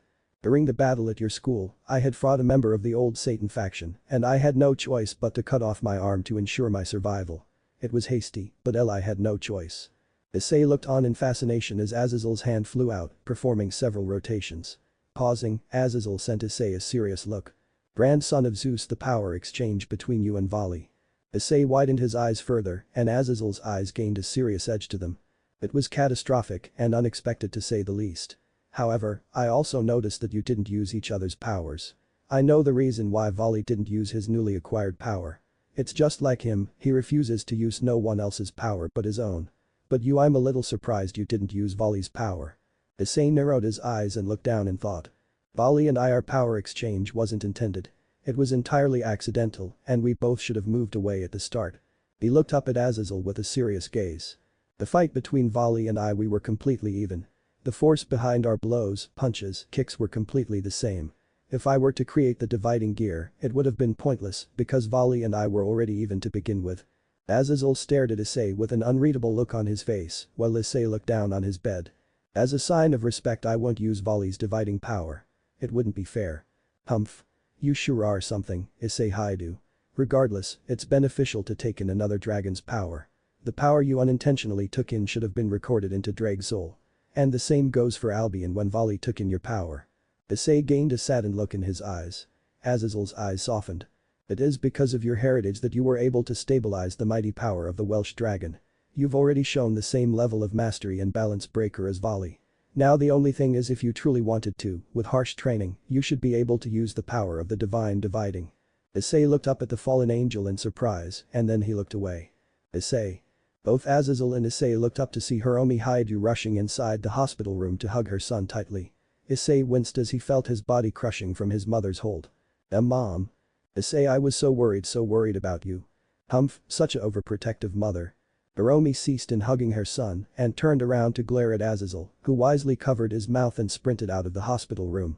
Isay widened his eyes and didn't dare speak for Azazel's defense. He knew better than to make his mother angry. 1 week later at Kuo Academy. Hey, Isay. Are you feeling better? Seated in the back of his classroom, Issei looked up and widened his eyes to see Udo Kiba walking through the classroom door. The young man blinked his brown eyes in confusion at the night of the occult research club. Rubbing the back of his head, Issei stood up from his seat and turned to face Udo. Why yeah, I'm fine. Thanks for asking, Udo-san. A week had passed and Issei was finally feeling better. The fight with the Vanishing Dragon had taken a toll on him. But now he felt better than ever before. Udo smiled in response and looked around the classroom in amusement. Issei widened his eyes and looked around his classroom. He noticed that some of the males were whispering to each other and some of the girls appeared to be crying with tears of jealousy. The Welsh dragon rose an eyebrow at the people in his class and he rubbed the back of his head. Isay. I was sent here by Azazel sent to give you this. Issei blinked several times in confusion as Udo handed him a small flyer. Issei looked at the flyer curiously and looked back at Udo, who was already near the classroom door. Isay. Let's train later, alright. Issei was about to answer until his reply was cancelled out by loud voices. Training? What kind of training? It's their love training, it has to be. Issei widened his eyes and looked behind him to see a huge crowd of the female student body. The young man widened his eyes further and rose an eyebrow. What are they talking about? Never mind them, partner. Let's see what the leader of the fallen angel has given you. Still a bit confused by the shouts from the girls in his class, Isay looked back at the flyer and turned it around to see a hidden message. Go the nurse's office, but why there? Kuo Academy nurse's office. Isay opened the door and widened his eyes when he saw that there was no one inside. Blinking curiously, he looked back at the flyer and rose an eyebrow.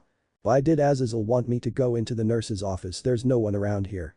Partner, look at the flyer more closely. Isay complied with the Welsh dragon's suggestion and he widened his eyes to see another message glowing on the flyer. Place the flyer on top of one of the resting beds. Isay tilted his head, but he did as the flyer told him.